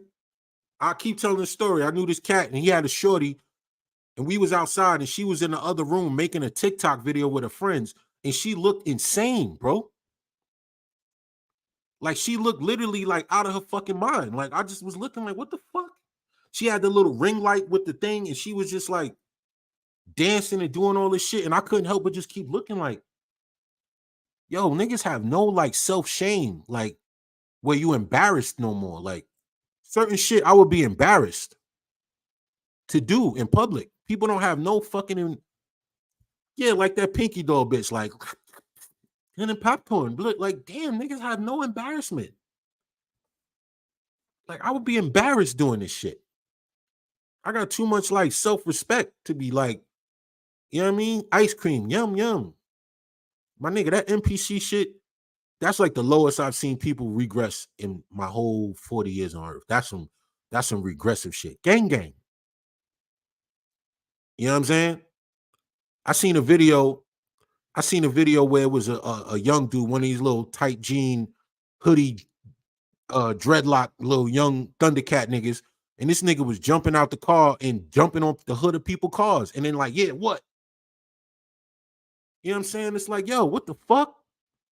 Like them prank videos, like, yo, when is like, yo, they know who to do because somebody like one day y'all gonna do a prank to somebody and they're gonna fucking murder you, dog. Like, yo, you're gonna get your fucking wig popped off. Straight up. You remember that goofy ass dude that was in Japan doing all that fuck shit to the Japanese people, that little weird looking dude saying, oh, Hiroshima, da da da. Nigga, come to find he getting choked and slapped. Niggas finding out people in Japan is with smoke now. Fucking Yakuzas ran this nigga out of Japan. How you get to that point where the fucking Yakuzas have to run you out of fucking Japan because you being a dickhead? Like, all right, that's enough. That's enough. Now we're gonna fucking the niggas with the dragon tattoos and shit is coming up to you with a black suit on, like, yo, you gotta get the fuck out of here. We gonna fucking kill your ass. You know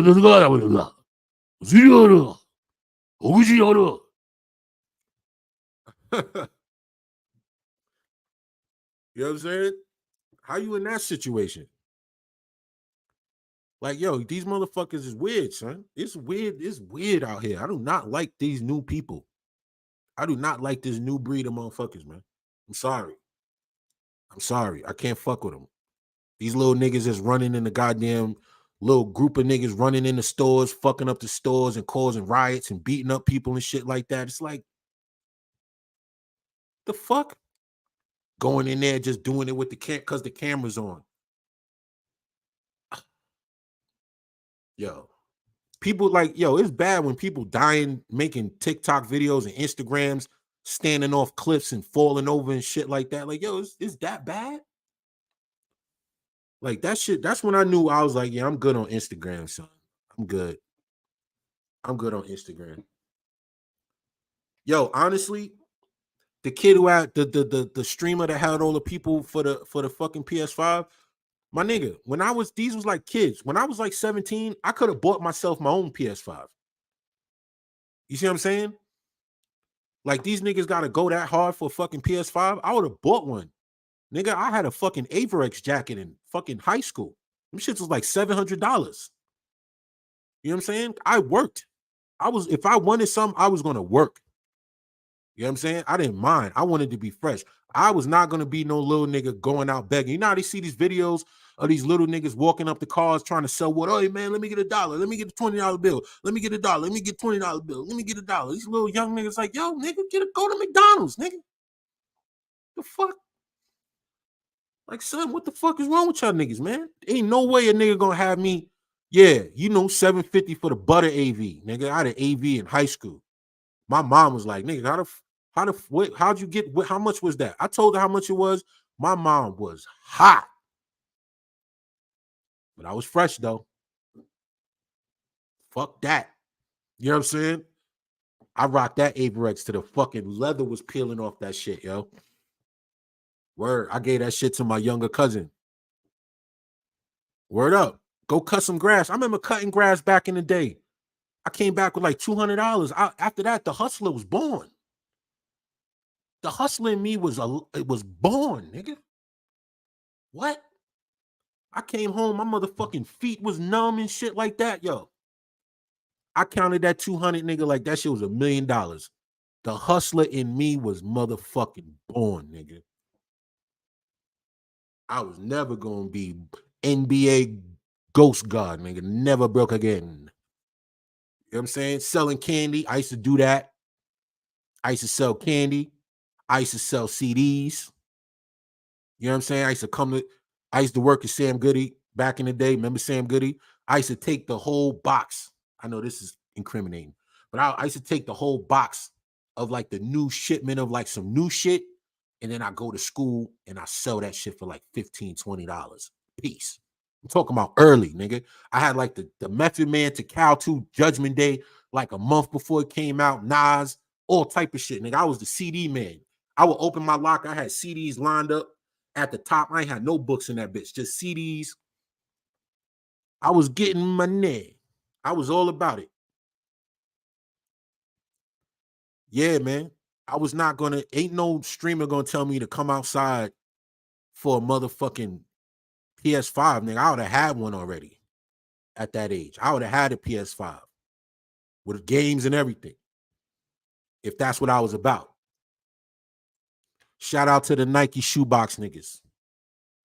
You know what I mean? You had to hide money under your mattress and shit. And it wasn't even, I sold my little bud and shit like that. But I didn't like that. That shit wasn't consistent enough for me. I didn't like that. I could have easily did all that shit. I felt like I had more money when I was working than when I was trying to sell bud. And I didn't want to do all that groundwork. That shit was too much for me. My boy chose selling bud. He's constantly running to people cribs and I got to go here and I got to pick this up and all that shit. I was like, I don't want to sell no fucking weed. This shit is stupid. You know what I'm saying? There's too much fucking groundwork, nigga. I don't feel like walking the fuck away over here and this person call, yo, can I get some bud? And you gotta go away over this nigga. Fuck that shit. You know what I'm saying? Word. My man said I worked at a dog track. Everybody, what's your first job, man? Your first job. I worked at a fucking furniture factory in high school. I was a porter. I was cleaning up wood and sawdust and glue all fucking day. My jeans would be hard from the glue. Like literally. I would wear the same jeans until I literally had to just throw them out and get another pair because they would become hard from the glue. Word up. Construction helper, package handler, office job. My nigga said pimp. Park and rec center, Wendy's, animal shelter. Astro World. I think it's Astro World. Golden Corral, movie theater, fixing phones, military, T-Mobile, cashier, bussing tables, liquor store. I had a couple under the table jobs too. Stock exchange, temp service, jockey factory outlet. Yeah. Child protective service, building clerical. I had everything the dudes that was selling drugs had without the drama because I wasn't scared to work. You know what I'm saying? And my little hustles and shit. Word making 750. Remember when jobs was paying $10? Man, come on. I had everything I needed at that age, nigga. Word up. So I don't get how, these kids is on this begging shit now. Like, you know what I mean? These kids is all of y'all school library, 615, a good 725 an hour, you was up. Like, I don't see how all these kids don't got shit to do. I was a busy young motherfucker. You know what I mean? Kmart stock boy. Word up. I was a busy kid. I got out of school. I had to go to work.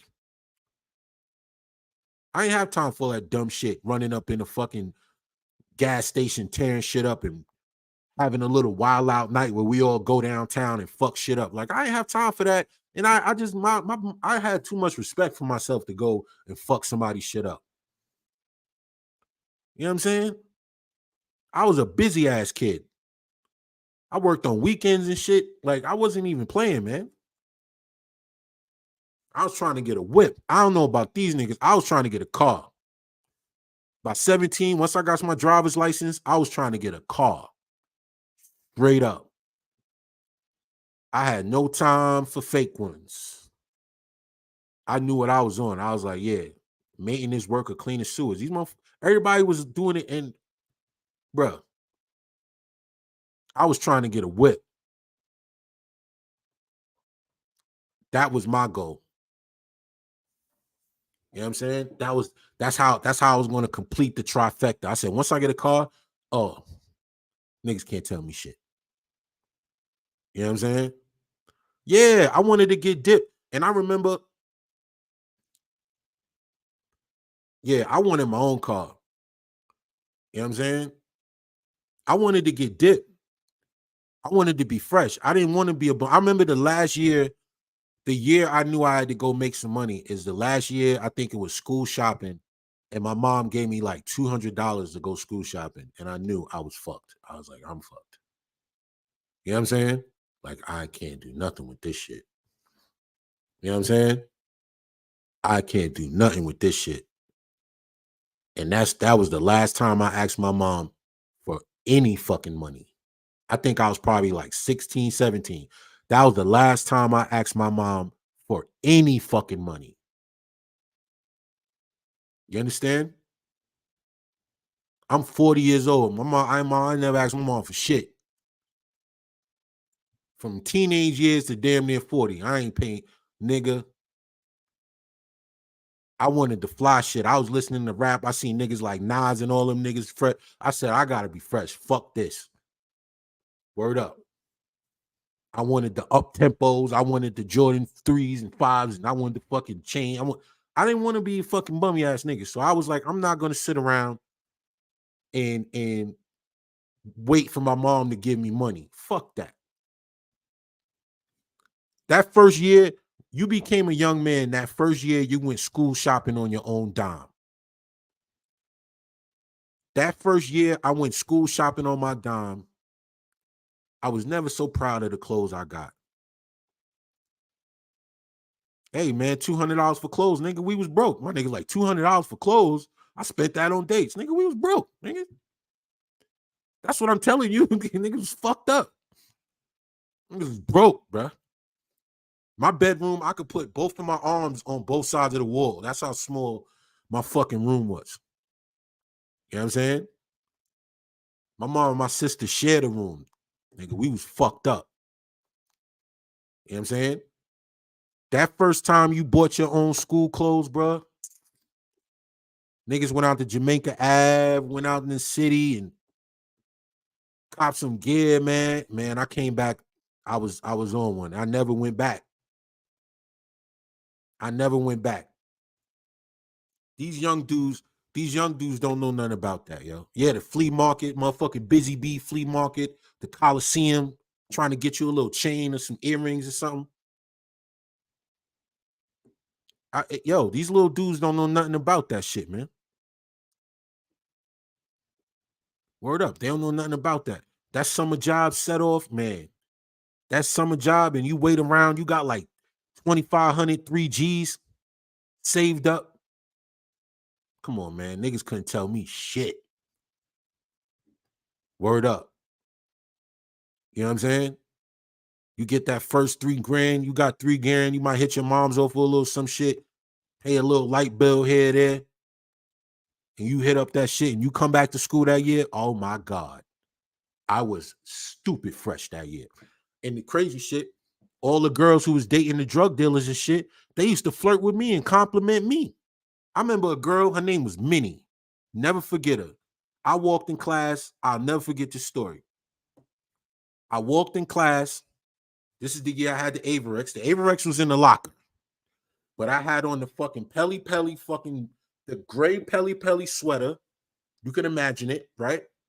With the lime stripe going around the arms and the chest with Pelly Pelly in white right here. I never forget this outfit. I thought I was the flyest nigga in the world. I had on some black Guess jeans, and I had on them black and lime green David Robinson up tempos, nigga, and a chain. You couldn't tell me I wasn't young Esco, my nigga. Back when I had hair, I had the motherfucking the baby, the low Caesar with the little part in it, my nigga. Yo, yeah, I dressed like a drug dealer in high school. Yo, word up. You know what Shorty told me? This was Shorty told me when I walked in the class. She said, I wish my boyfriend dressed like you.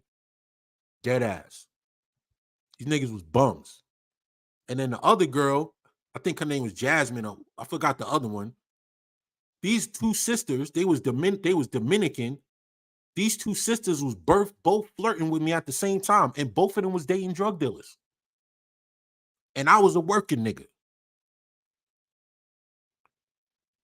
Don't forget about when Iceberg came out, nigga. Bruh, y'all hear the stories. You know I'm official. I ain't no goofball like these niggas on the internet. You know what I mean? That's fucking lame niggas in real life. I ain't none of that. I've been solid from day one. You know what I mean? My man said that Daffy Duck Iceberg, you was killing him.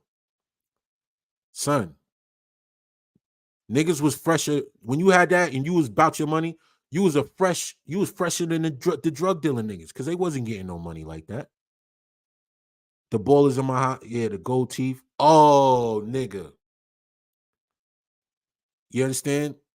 Remember when Wu-Tang had the fangs, the gold fangs, nigga, the RZA joints? I had them shits. I went to the Coliseum. I got these right here. And I got my nigga. You couldn't tell me off the first glance, this right here, niggas like that nigga sell drugs. I didn't. I just had a job and a good fashion sense. That was it. Iceberg, Bugs Bunny with the chain, Wu-Tang Wallabies. I had a pair. We could talk about Wallabies all day. I had a pair of navy blue Wallabies, suede, with the light cream bottom.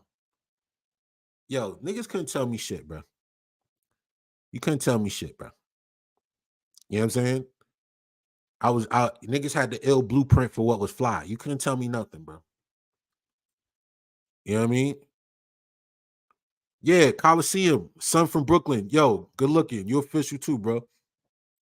My man said I had the dip suede red and cream Wallies. Ooh, Moschino. Yo, man. Yo, East Bay. Come on, man. You couldn't tell me nothing, man. That year, that was the year I blossomed, bro. When I worked my ass off for a whole summer and came back to school, I was a whole new person. I had the confidence. I had money in my pocket. I had clothes. Girls started checking for me as opposed to me checking for them. I went to a new school and I was a new nigga at the school, son. So imagine that. I don't know if any of y'all moved schools in high school and you was the new nigga at school. So I was the new nigga at school. I worked my ass off. I came to school fresh. My God, nigga. I felt like I was a celebrity. You understand? The girls was acting different. Straight up. Straight up. Straight the fuck up. You know what I'm saying?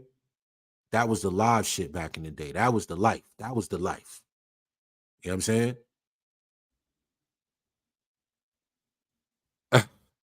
Nordica jackets. I was in high school. A dude pulled up in a base and a 5.0 playing Return of the Mac. And I wanted to be a drug dealer that day, thinking fuck school. Yeah, a lot of us working cats were still hanging out, doing everything, smoking, drinking, still get up in the morning, go to work.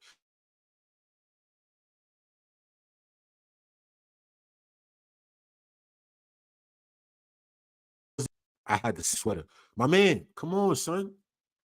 Y'all was fresh dudes back in the day. The Tommy Windbreakers, starter jackets. I had a Charlotte Hornets starter jacket. My mom wouldn't let me get the Raiders joint. I wanted a Raiders joint. I still like the Raiders to this day. I wanted a Raiders starter jacket so bad to be like Ice Cube. But my mom was not letting me get that shit, bro. When she was telling me niggas was getting robbed and how it was all gang related and shit at NWA, I couldn't pull that smooth shit on my mom because she listened to rap. So if I wanted a Raiders jacket, she knew why. And she was like, nah, you're not getting that bullshit. I was like, God damn. Yeah, Raiders jacket was a little too gangster. You was a little too, you was kind of overdoing it. But them shits was fly though. But I always wanted motherfucking some Raiders shit back in the day. You know what I mean? Coogee sweater. I had one Coogee sweater in my life. One Coogee sweater. You know what I'm saying? But that fucking those were good times, man. And I still don't understand how these kids don't have no work ethic, man. Like they want to be bums. You know what I'm saying? A Yankee starter, yeah. Dude was getting popped for them Raider jackets. Word. Them Raider jackets was like, them shits was this shits was trouble, man. Them Concord 11s, when them shits came out, Vasquez, Gore-Tex, Bear jackets. These little niggas want to be bums. I wanted to be fly. Back in our day, you had to be fly. It wasn't about all that bullshit. Nigga, fuck being tough. Niggas is fly. You know what I mean? We had niggas like Nas and them niggas that was dressed nice. I ain't want to be no fucking bum ass nigga. When them Concord LA Raiders here in Chicago is signified vice lord. Yeah, yeah, see, bro, man, when them Concords came out, my nigga, bro, I felt like I had on the Billie Jean glove when I wore them shits, my nigga. You understand what I'm saying? At that time, at that particular time in history of sneakers, those were probably the freshest sneakers ever designed, my nigga. The Concord 11s. Those had to be the flyest sneakers ever created at that point. Before that, it was like different other Jordans. You know what I mean? I thought the Jordan 3s was like the epitome of fresh to me. But it was sentimental. My uncle bought me a pair of Jordan 3s, North Carolina blue Jordan 3s. He passed away, but I always thought those were the fly sneakers. Yeah, them Concords, bruh. 3s and 11. Them Concord black and white shits, that was like, and it always was the cute girls in school that always had the fucking fly sneakers. You know what I'm saying? You would be like, damn, man, I want a motherfucking. You know how that day, you know that first day of school back after some ill sneakers come back, it was like it's like a fashion show, especially in New York. I don't know about where y'all from, but some fly sneakers come out, Air Max 95s,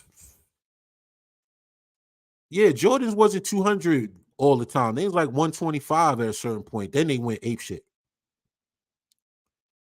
Yeah, the patent leather Jordans. Yeah, them shits was them days after a sneaker came out, them shit that next day you had to be because I worked. So I was like, I'm getting a pair of Jordans, I'm getting an outfit, I'm getting the whole shit. You know what I'm saying? The pennies,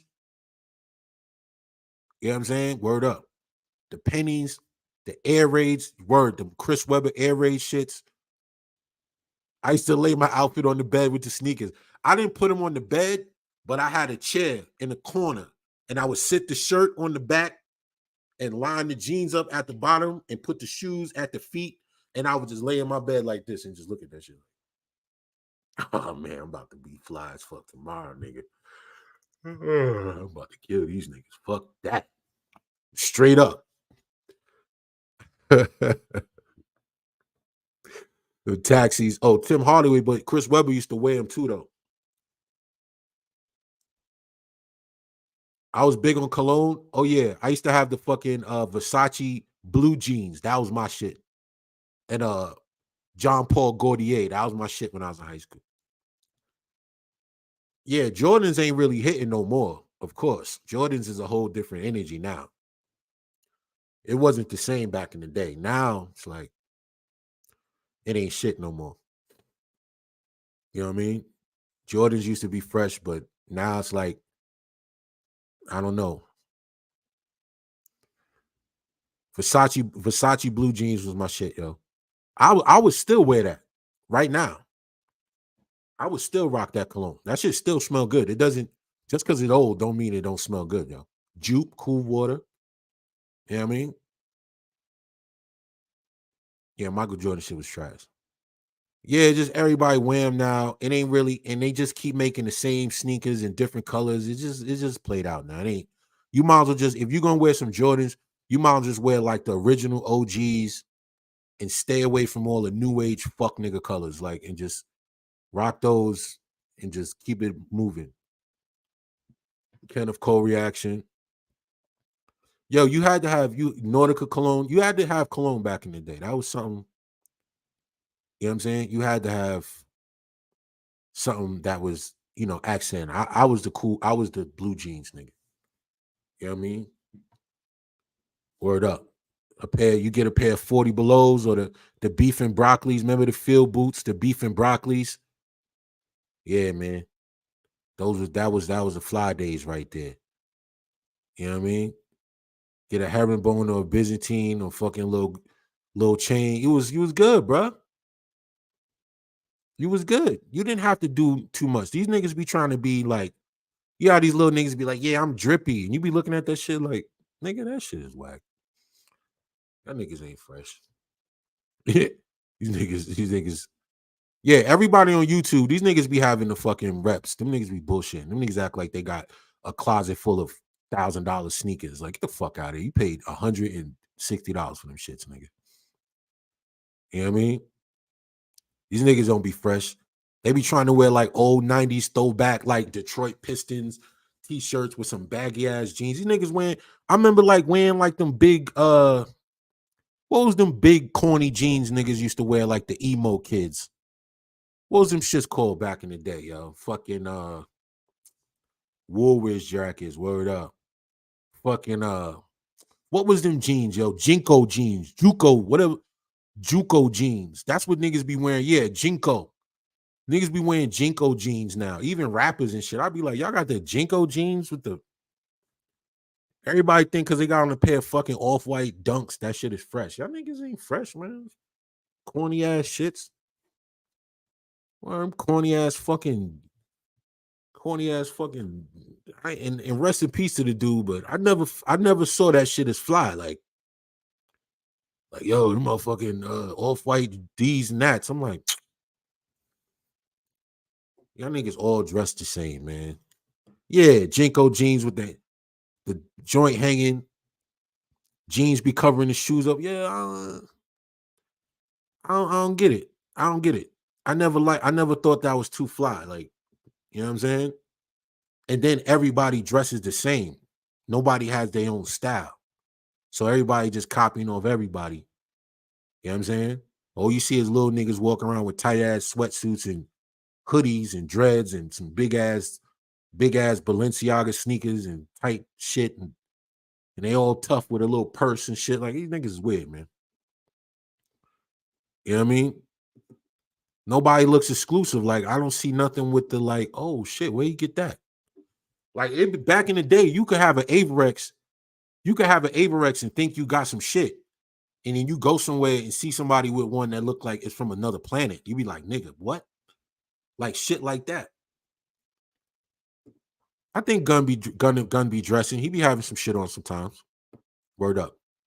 He get a little extreme with it, but when he right in my pocket of fashion, he wears shit that I would wear. When he goes into that whole other area, I'm good on that. You know what I'm saying? I remember British Knights. I used to rock those. Burlington Coat Factory shit. Like, dudes don't be, I don't know, man. You would think you had some fly shit, or you saw the flyest Pelly you saw, or the flyest something, and somebody would just have some shit that you never seen in your life, yo. Adidas, Pumas, Le Tigre, hell yeah.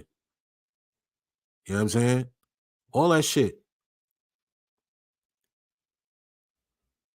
Tyler has his own style, though. I'll give him that. He dresses his own way. But he does have a little bit of fashion sense. He dresses his own way. Oh, yeah, them fucking Mickey Mouse goddamn Mega Man boots, like shit like that. Like, what the fuck is that? Some fucking Mickey Mouse boots. That's probably like $2,000. Like, y'all niggas is wearing shit like that now. You would get beat up for shit like that back in the day. You wear shoes like that, you're gonna get beat up or ridiculed till you will never enter the cafeteria again. Everybody in my school was funny, my nigga. The cafeteria was like, if you wasn't on point, you was gonna get cooked bad. That's niggas ain't even get food. I don't even think we ate in lunch. We just sat around roasting niggas. That's all it was. You could not, I could imagine if a nigga walked into school with them red ass Mickey Mouse boots, son. I think niggas would have died from laughing, first of all. I would have laughed. I'd have been, the jokes would have been so bad, I would have caught like a stroke or something. You know what I mean? From with the dudes I knew back in the day, how funny these niggas was. Yeah, you would get beat up. You would have to eat in the guidance counselor's office. You wouldn't even come to the cafeteria. You had to go to the guidance counselor's office to eat lunch, or the nurse's office. That's where you would eat. You would never come into straight up. Yo, what's the number one thing you miss about the 90s? I would say I miss the authenticity of things, and a lot of things being the first of their kind. Now everything's kind of like a copy of a copy of a copy. A lot of things was like originated in the 90s. A lot of fashion, a lot of, Jordans was new in the night. Like, you know what I'm saying? Like, they wasn't a copy of a copy of a copy of a copy to 2023. Like, the Jordan 12s was like the first time you ever seen them shits in your life. You know what I'm saying? Like, stuff like that. Yo, you wear them shoes, you getting roasted, beat up, and you never got friends. You know what I'm saying? Yeah, analog. I miss motherfucking Sega Genesis, the Sega Genesis days. I miss when video games was free, or you just bought the game and that was it. You know what I'm saying? Like, I like to play video games, but I hate the way gaming is now. Yeah, Concourse was 95. Like, this is the first time ever seeing them in your life. You know what I mean? Used to go outside on a rainy day. You invite your boys over. Y'all play Tecmo Bowl all day and NBA Live or Bulls versus Blazers all fucking day. I miss Blockbuster. I miss that. My mom used to take us to Remember going to Blockbuster and you get a game, nigga, for the weekend? Oh my God. My mom would get Chinese food and order movies on Friday and get us a game, man. That was good times, man. You know what I mean? Tecmo Bowl. I never forget one of my best memories with my mom. We was watching my mom used to watch a lot of horror movies, and she had ordered fucking Pumpkinhead. Remember that movie Pumpkinhead? I'll give y'all a second to catch up. Remember that movie Pumpkinhead back in the day? Yeah, GoldenEye was, oh my God. On Nintendo, that shit was stupid, yo. NBA Jam, college, yo. Now you play NBA 2K, my nigga. Them niggas is trying to fleece you, my nigga. That shit is crazy. I remember playing NBA 2K1 with Iverson on the cover. That's how long I've been playing 2K. Since 2K1. Bro. Contra. Nigga, my mom had bought motherfucking Pumpkinhead, my nigga. Up until that point in my life, that was like the scariest shit I've ever seen in my life. You understand? Like that was when movies was good, horror movies was scary, movies were original. Now everything is a fucking remake. You know what I'm saying? Pumpkinhead was scary. I remember the first time that shit showed on screen. It was like, I'll never forget the scene. It was a white boy in the kitchen. And he was like, you know, it made a little noise like, and it was a white boy in the kitchen. And he was looking this way. So it was like the kitchen, the long way to the kitchen and a door with light coming out of it. And the fucking monster walked in the goddamn door just out of nowhere. And I think I literally out loud was like, ah! And my mom just started dying. You know what I'm saying? Hey, Chris, I'm glad I could be of service, brother. Yeah, they had actual monsters, G. That shit was dumb scary. Like movies was different. Pumpkinhead was nuts. I don't know who the fuck made that shit up, but that was some scary ass shit, yo. You know what I mean? I had actual nightmares. Nigga, remember Candyman? Talk about original. It wasn't even a monster. It was just a dude. My nigga, I was scared to walk in the fucking bathroom and look in the mirror.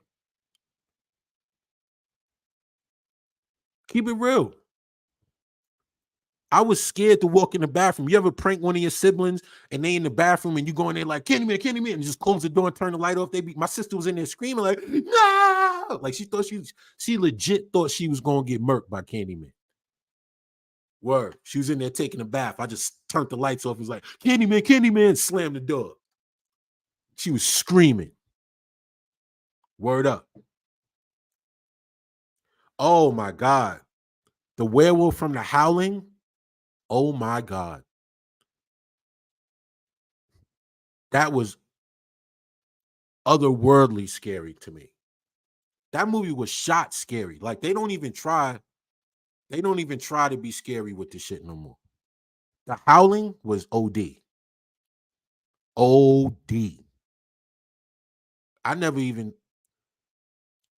I wasn't even on some like werewolf shit, but that was like some other shit. When that first dude turned into a werewolf and the girl was just sitting there like, and that nigga shit just was like, yo, that shit was nuts.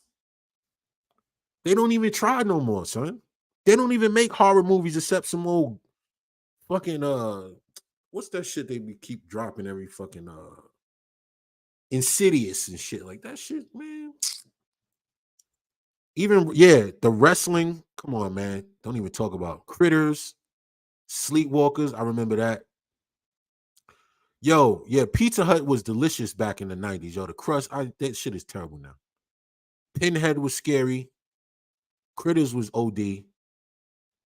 American Werewolf was scary, but it wasn't as scary as The Howling. The Howling was legit terrifying.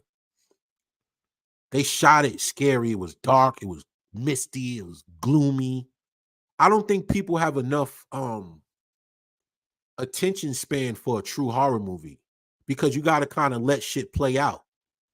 You know what I mean? You got to like build it up, and the werewolves didn't pop up until like the middle towards the end of the movie. Like, but nobody, motherfuckers nowadays don't got the imagination to sit through that. Yeah, Freddy was crazy because Freddy, that was some creative shit. If you really think about the concept of Freddy Krueger, that's some crazy shit. Somebody, you go to sleep and a nigga kill you in your dreams and you die in real life. That's a wild imagination of whoever came up with that idea. That's nuts. That's some scary shit because you leave with something like that. Like, damn. You know what I mean? You know what I'm saying? Y'all never watch Killer Clowns from Outer Space. I know that. I know you don't know about Killer Clowns from Outer Space, bruh. You know what I mean? I'm so glad y'all all in here having a good time, man. I'm glad.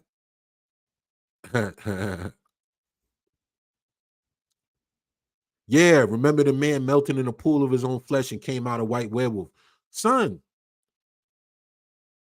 werewolf movies back in the day was legit horrifying. I don't know what happened to werewolves. They like played out now. They nigga, remember Monster Squad? Remember Monster Squad? Remember Monster Squad, nigga? Son. Oh, Tales from the Crypt. I couldn't even watch the intro when I was a kid. When he would just pop out the grave, I would have to turn my head like this, like dun, dun, dun, dun, dun, dun, dun, dun, dun, dun, dun. It was like I was playing chicken with the TV show. Like I watched until the last minute. As soon as he come, I'm like, ooh, bruh. Yeah, they put the cotton candy, the killer clown shit. Word. Nah, Chucky was fucked up. That was kind of scary too. Crypt Keeper was scary, son. That shit. Tales from the Dark Side. What you know about Mon Squad? Union Monster Squad? Yeah, CGI is fucked up werewolves forever. They always like some bullshit. Monster Squad was fucking my shit. Tales from the Dark Side. Remember when and Creep Show? Remember Creep Show, nigga? Used to come on HBO. Creep Show? In the fucking the thing that was in the lake and it was eating all the niggas up. Remember, and it was like a fucking pool of oil or some shit. And it was fucking and remember the white boy was filling on the girl titties.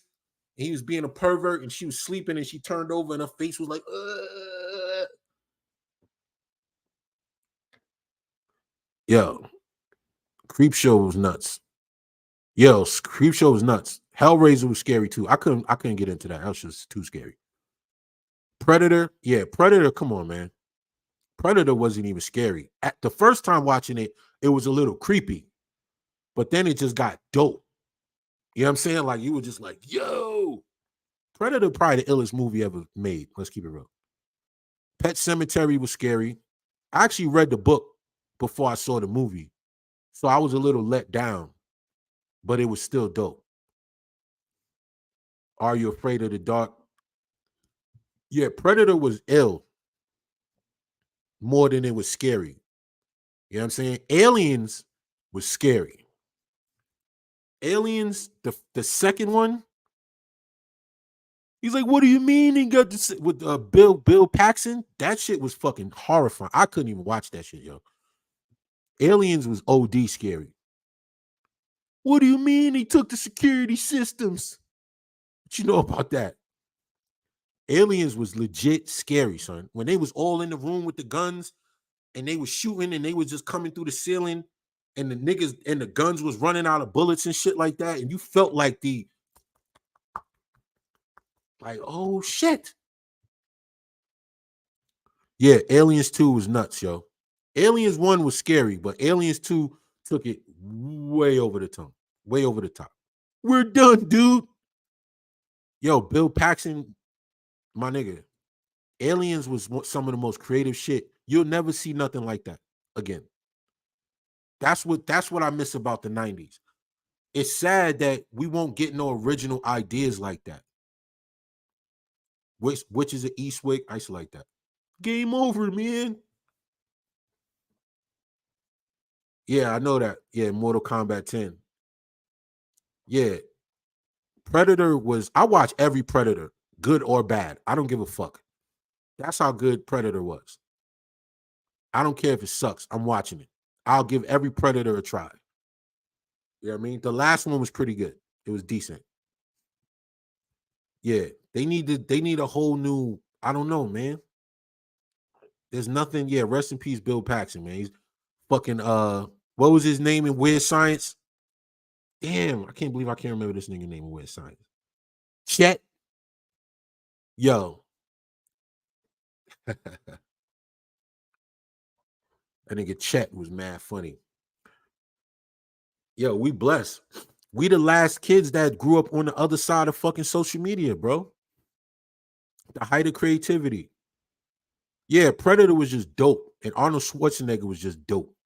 I think I've seen every Arnold Schwarzenegger movie at least once. I like Prometheus. It could have been better, but again, it's like they're trying to bounce off somebody else's good ideas, and it's just not like, you know what I'm saying? Like you'll never see a movie like The Last Dragon ever again. You know what I'm saying? You'll never see nothing like that. Yeah, it's like we walked through a mirror. A mirror. Prometheus pissed everybody off too. It's like you can't come back with an alien movie after 10, 15 years, and that's what you come up with. Like, my nigga, get the fuck out of here. Commando. Yeah, every alien movie, I'll be ready, bro. Yeah, all them boys was, you will never see a movie with characters like that again. All them niggas was manly as fuck. Jesse the Body. I ain't got time to bleed. What? That was the coldest shit somebody ever said in life. I don't got time to bleed, nigga. God damn. I ain't got time to bleed. A bunch of slack jawed faggots. Like, oh my God. You know what I mean? It's too manly. Last Dragon. Die Hard. It was good times, man. We had a good, entertaining youth. You know what I mean? Event Horizon was scary. That was a good one. The Last Dragon, Maximum Overdrive. Oh man, I used to love that movie. Remember Over the Top with Sylvester Stallone? I used to love that movie. And don't Goodfellas. Don't forget about Rocky and Running Man. Yeah, American Ninja, Escape from New York, Rocky. I used to watch. I watch Rocky. I could watch all the Rockies in a row in a day and not and just be and I'll be good. New York Undercover, Raw Deal, Lethal Weapon. We had a good fucking childhood, man. So it's like, yeah, when you talk about missing something, Enter the Dragon and shit like that. You know what I'm saying?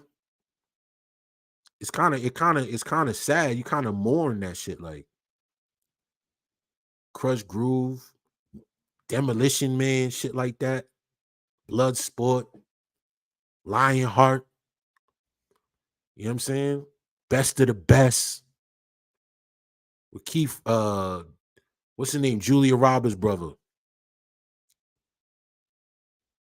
Dug in like an Alabama tick. Son, karate movies on Sunday, Saturdays, kickboxer. Come on, man. Think about this shit. Eric Roberts, yeah, Rambo, Tango and Cash. Remember Tango and Cash? Conan the Barbarian, Big Trouble in Little China. Close Encounters of the Third Kind. I watched that like 2 months ago, just on the strength, just on the whim. Just cause I wanted to watch it. Doom. Remember Legend with Tom Cruise? That was my shit. Airwolf, nigga, what? Come on, man. You talking to, man? I used to watch Airwolf every weekend, every Saturday. Cobra was my shit. New Jack City. We had a good life, man. We good. We good. You know what I'm saying? So it's like when you ask me a question like that, I can't help but reminisce. You know what I'm saying? I can't help Knight Rider. Come on, man. What you know about Knight Rider? You know what I'm saying? Come on, man. We had a good life. The Airwolf theme song was dope. The Last Starfighter, RoboCop. Man, so we living in a time where we gotta kind of like, we gotta be our own entertainment now. You know what I'm saying?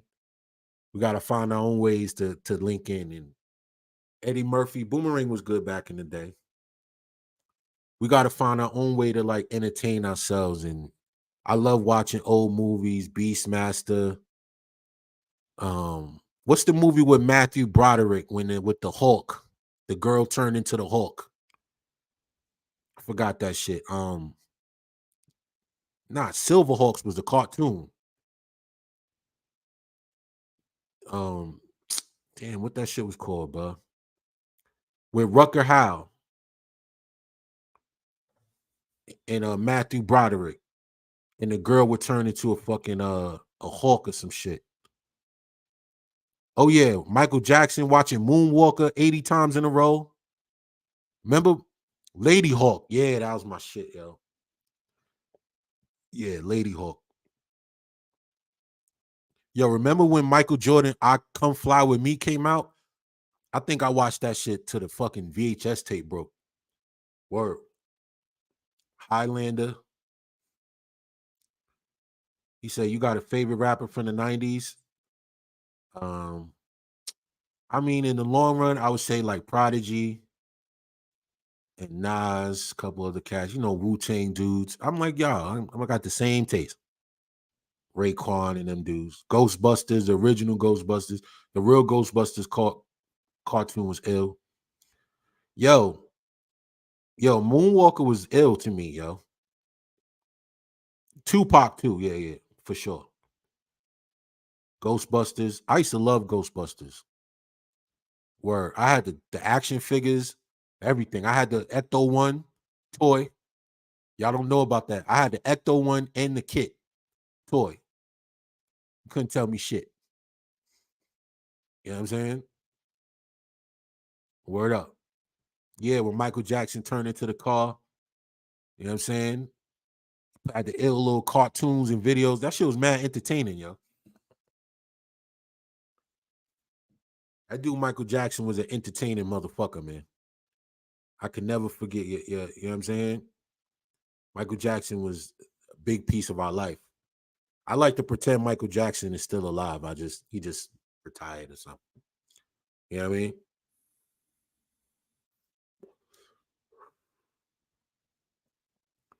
Yeah, G.I. Joe, Gigapets, fucking, come on, man. Transformers, fucking Thundercats. It was so much. It was so much. Everything was original. Everybody was trying to be original and make something new. And we was the kids that got to enjoy that. You know what I mean?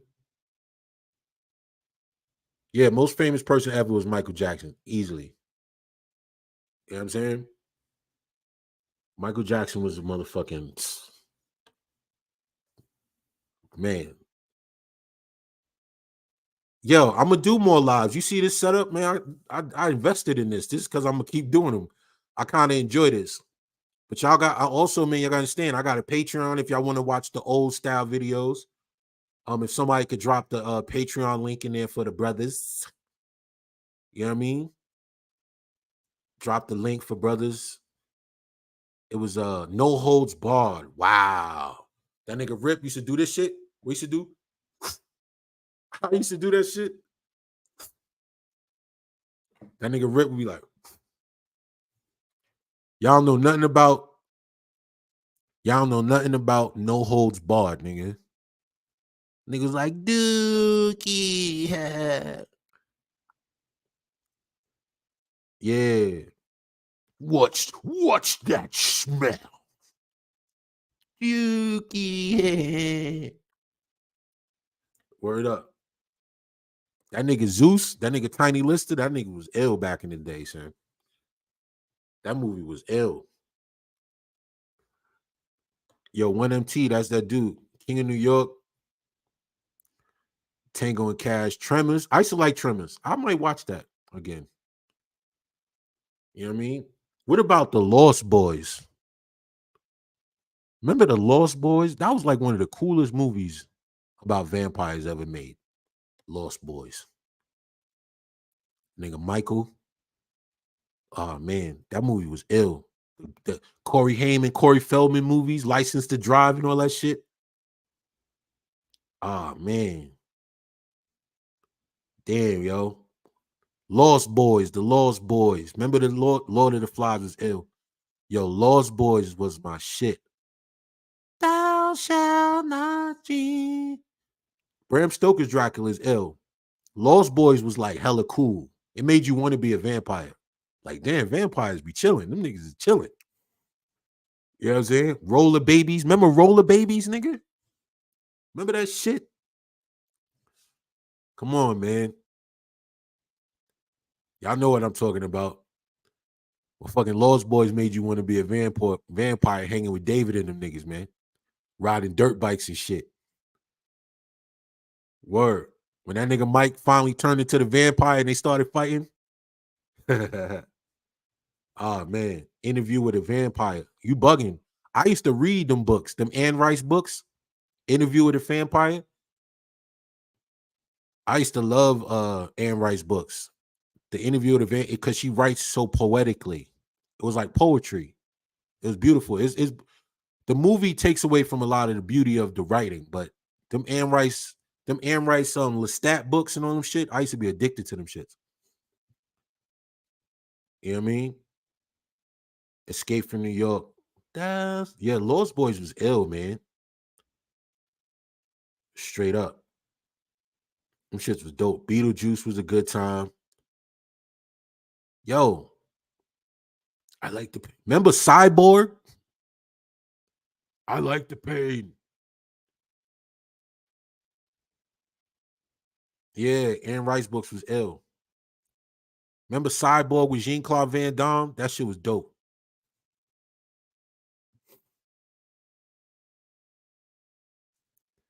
You know what I'm saying? It was, we gotta like, you gotta keep tapping into that, man. Like all the things you used to care about and love, man. You can't let it go. You can't let them bury that shit somewhere. Watch your old movies, listen to your old music. Fuck it. I remember Jane Bond movies used to be the shit. License to Kill and all that shit. I think it was called with Pierce Brosnan. I forgot what shit was called. I think it was License to Kill. The movie with Brad Pitt. Which one you talking about?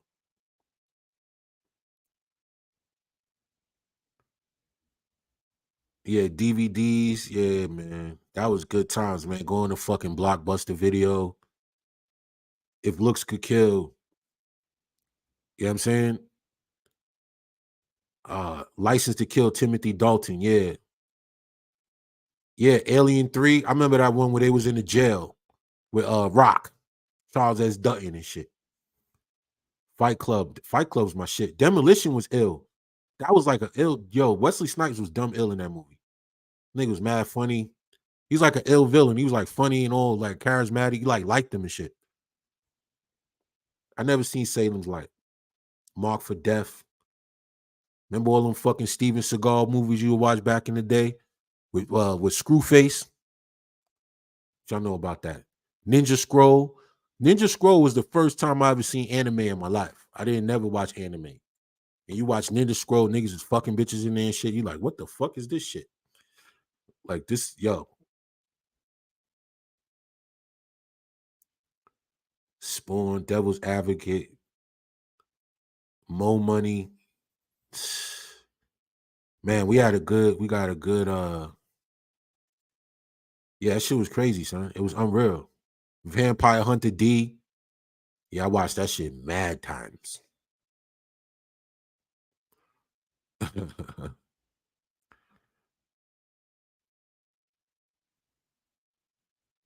Afro Samurai. Yo, you know what I'm saying? I guess these are the things that molded us to not end up a goofball like Tory Lanez and doing dumb shit. Cause you got too much Golgo 13. I still want to watch that anime again. I'll be using that anime in a couple of my videos for the intro. I still love that shit. The Professional, Akita. I got Akita tattooed on me. Akira.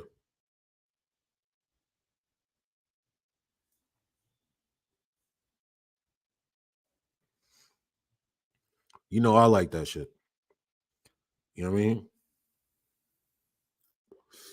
Yeah, man. This is a long talk. We've been going on for 3 hours. That said Goop Burger.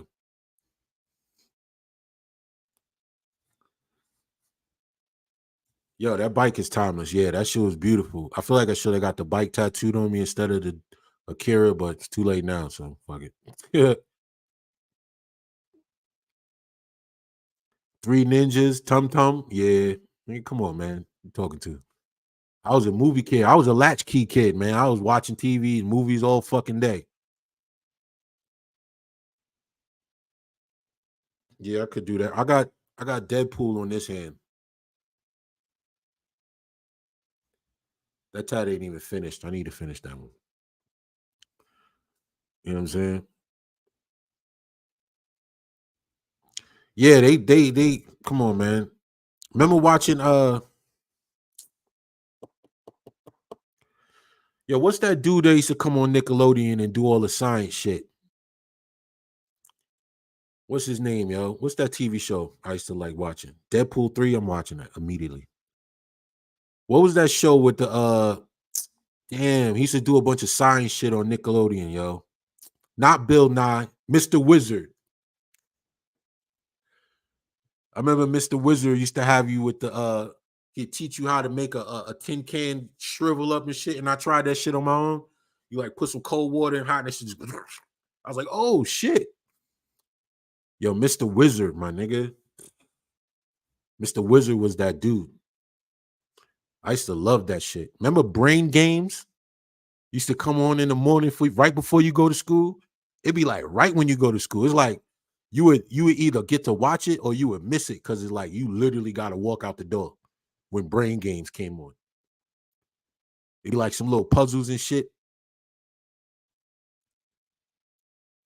Yeah, I don't got a super chat button because my shit is demonetized, so I probably got to either start up another channel or I might have to get rid of the videos on here and put them on Patreon and just use this channel for lives and shit. And then I could reapply for monetization. And then I could just do my regular videos on Patreon. But you know, y'all gotta fuck with it. I was thinking about that. You know what I'm saying? I was thinking about that. Yeah, I remember the Kid and Play shit. Yeah, I was thinking about doing that so I could monetize his channel. I haven't really been too serious about that stuff, but I think I might take it serious. I think I could do this shit just as well as, if not better than, you know, most of these cats. You know what I'm saying? I think I got enough personality and information to be entertaining. You know what I'm saying? That's how I feel. You know what I'm saying? Oh yeah, I'm bugging. I could do that. I forgot to do that.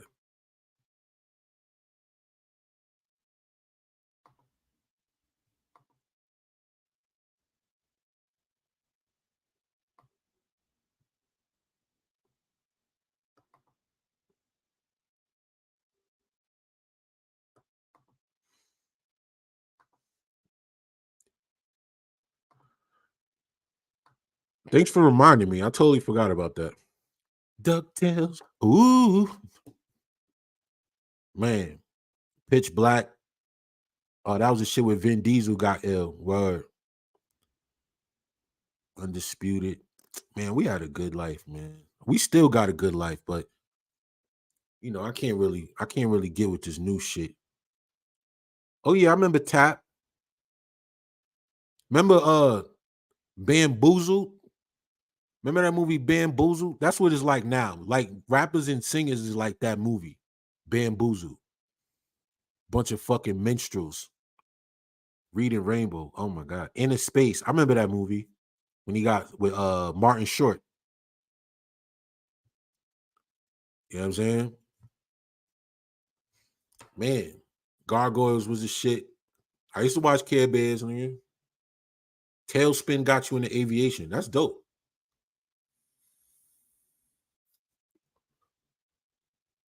I see a lot of us grew up the same way with a lot of similar stuff. That's crazy. Shit is like, yo, niggas is like minstrels out here.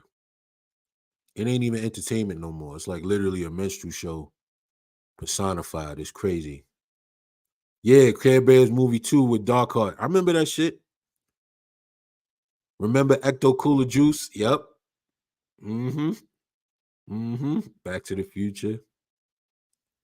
Yeah, man. Dexter's Lab. I used to watch that. Ultraman, Sega Genesis. Remember Altered Beast? That was a game that came with it.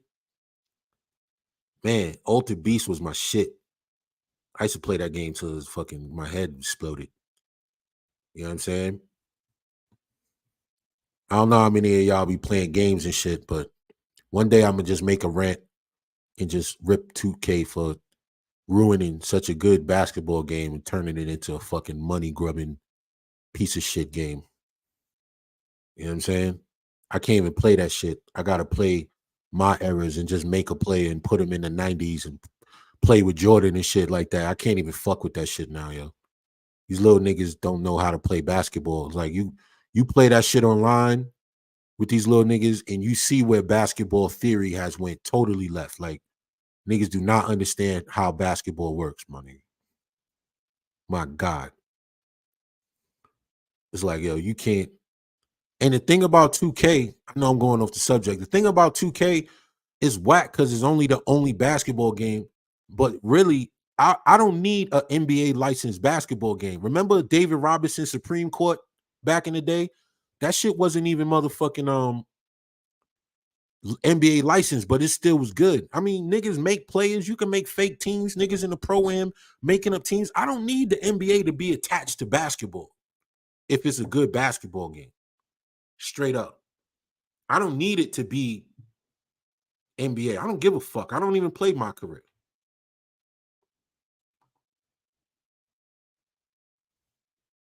You know what I'm saying?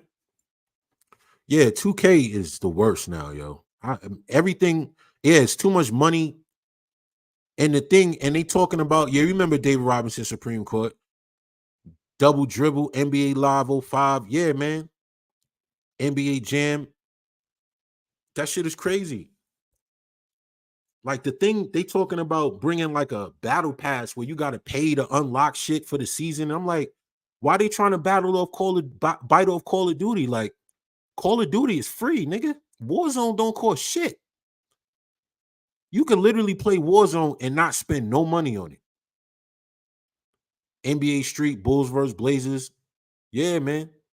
Arch rivals.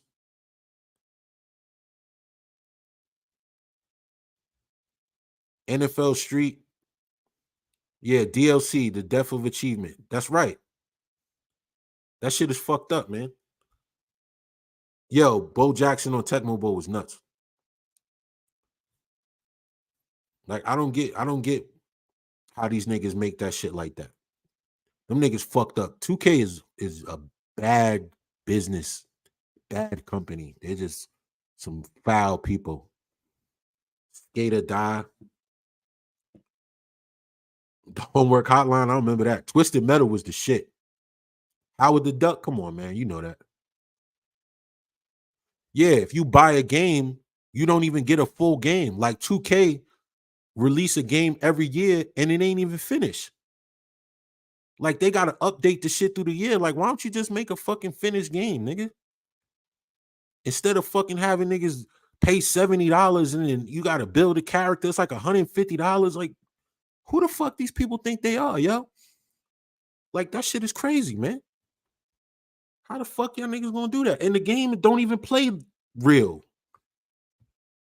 Like, come on, man. That shit is nuts. Like Call of Duty, you could put no money in Call of Duty. And I got a couple niggas that's supremely nice at Call of Duty. I'm talking about elite. You play Warzone, these niggas will get 25, 30 kills on that shit. I mean, these niggas is nice. And they don't even fucking put no money. They got the basic skins. They just unlock skins as playing, unlock guns. So 2K talking about they want to do a battle pass. I'm like, that's not the same. If you don't put no money in 2K, you're not going to enjoy that shit online. Yeah, they don't got no fucking competition. Anybody can make a basketball game. Like, I don't need it to be NBA. It could just be a game with Park playing and just in Drew leagues and shit like that. It could just be just some shit like that. I like playing Call of Duty, but niggas is too good at that game. I can't even enjoy that shit. These niggas is too fucking nice at that shit. I gotta put it on casual. When you search, I gotta put it on casual because it's too hard. These niggas, if I play with niggas is good, I'll just kind of like tag along, maybe get a kill or two there, try not to die, but I ain't doing nothing. I ain't doing shit. You know what I mean? I gotta put it on casual just so I could kind of enjoy that motherfucking game. Yo, YouTube and streaming and Twitch fucked up video games. That's another thing I miss because Nowadays, you can't play a video game unless it's like competition level. Like nobody plays for fun no more. Everybody plays to stream and be competitive, and everybody don't play video games like that. Everybody's not trying to be in the fucking world championship of Call of Duty and 2K, my nigga, and Tekken and shit. Like some people just want to play regular games. Like these niggas is too goddamn sweaty in these fucking games. I don't want to play against, yeah, the Evo tournaments and shit. You can't just play. You can't just play games to play them no more. Like you go online, you playing with just a bunch of sweaty niggas with on camera on they fucking Twitch. Like, yo, my nigga, I don't want to play with you niggas, man. Y'all niggas is too good. I don't have the time nor the patience to try to be good at Call of Duty like that. I don't even know how you become that good at that fucking game. I really don't. You know what I'm saying? World at War was fire. Yeah, fighting games, all that shit is about, like, you can't play a motherfucking like Mortal Kombat. Say you get Mortal Kombat, right? And then you want to play somebody online. The chances of you playing somebody that isn't OD nice and you're not even going to enjoy the shit. I don't want to play Call of Duty with niggas whose job is to play Call of Duty. I don't want to play with cats like that. You know what I'm saying? I don't want to play with y'all niggas just, these niggas guns be like glowing. These niggas got crazy skins and shit. Like, yo, you know what? Like, I don't even know how y'all niggas get to that point. Yeah, I don't. You better have five. Yeah, you playing with these niggas and no scope. These niggas be killing you, like shooting you. You be shooting them. You shooting them, and then they shoot at you like, and you're dead. Like you like, yo, I don't know how y'all niggas. Now you don't even get a chance to have fun. Yeah, you jump online, you gain 8. I be dying quick. You be shooting at somebody, you be like, yo, I don't understand how you killed me. I saw you first. You know what I'm saying? And you can't, these niggas it's no casual gaming. It's casual versus professional. But the thing is, they squeeze everybody into the same lobbies. And it's like, yo, I'm not the best 2K player, but I'm decent. But I played the shit since it's been out. You know what I'm saying? I had 2K1 on Dreamcast. It's the same fucking shit. It doesn't change. You know what I'm saying? Yeah, respawn. Yo, it's you're a guy and they're super soldiers. These niggas, they be sniping you from close range. Like they'll see you from point blank and scope bow. Be like, yo, why y'all niggas? Yo, niggas do be hacking. I be seeing that shit too. Remember arcades going there and playing Street Fighter and Tekken and shit like that? That's when it was magical. Somebody was nice, they was just nice. But it wasn't no, you know, 2K is just an annual roster update. That's a fact. It's an annual roster update that they pay you. You pay $70 to get. It's the same fucking shit. You know what I'm saying? Same fucking shit. You make a fucking build. These niggas want $150 for a fucking build. Like, come on, son. This shit is getting out of control. And if people keep buying the shit, they not gonna have no incentive to fucking change. Like, come on, son. Fortnite is Fortnite is free though. You know what I'm saying? Warzone is free too. You can play that game for free. You know what I'm saying? And it does have settings where you could play casual, which I've learned recently, and that's all I play is on the casual lobbies. You know what I'm saying? They got competitive and casual. When you do the search, I put casual. I'm not playing with these fucking level 900 niggas. Nah. Yeah, gaming ain't how it used to be. I used to love playing a lot of shit. I got this game now called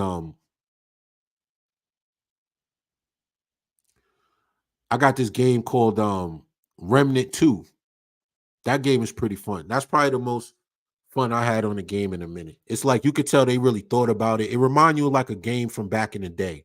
Like it's a lot of secret shit and hidden things, and it's so many things in there that you can like find and do and missions. And It keep you busy, and you could play with people online. It's fun. You know what I'm saying? Remember Game Pro books? I remember them shits. You buy them shits in motherfucking GameStop. Remember the Game Genie? Yeah, Seafood was good. I had that game. DLC. That game was hard as hell. Seafood was hard as shit. Yeah, streaming. Nobody want to play just to play. Tomb Raider was my shit. I used to love Tomb Raider. I was thinking about getting Tomb Raider, the one from PS4, just from the PlayStation shit where you get the free games. I was thinking about just getting it just to fuck with it.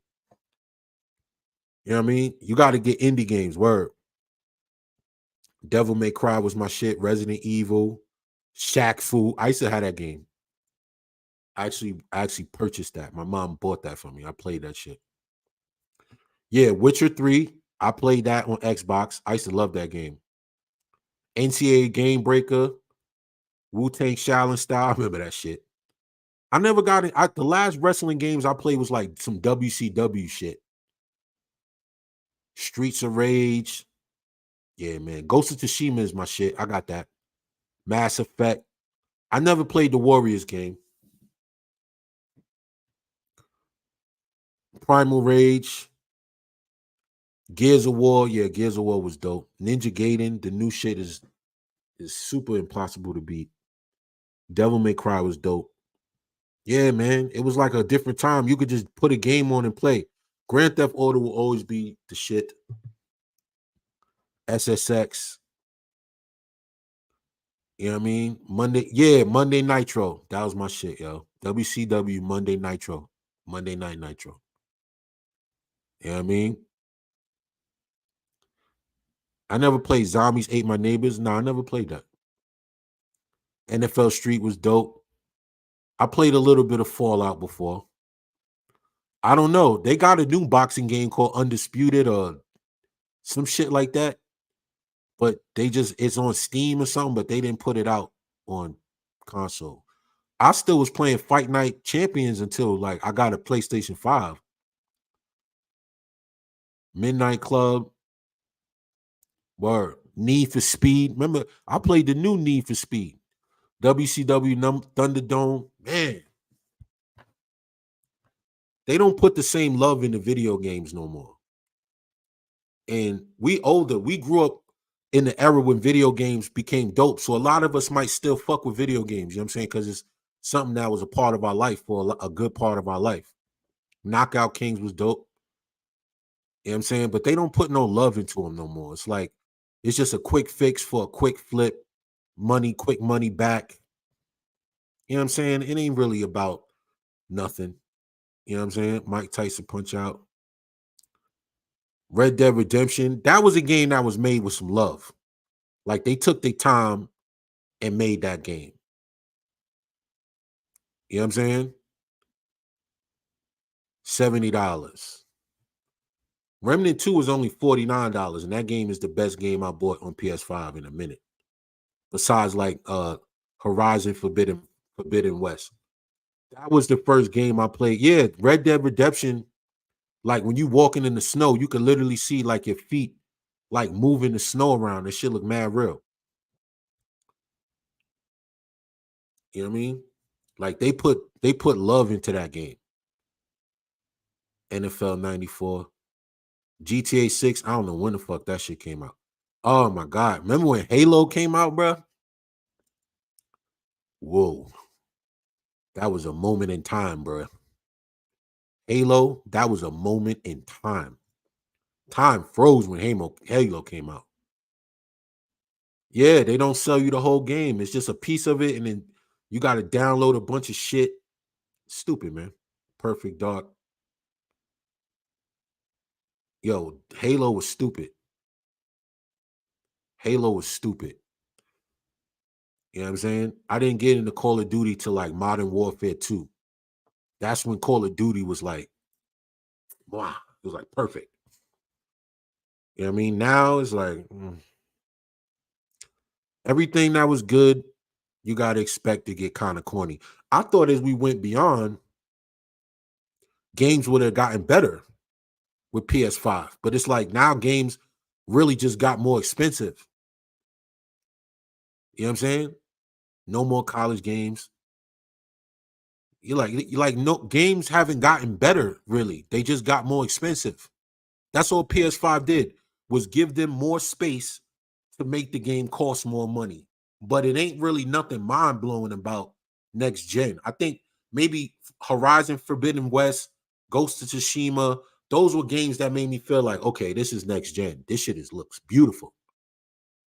But it don't feel like that no more. It feel like most of these games could be on PlayStation 4 or some shit. They just cost more money.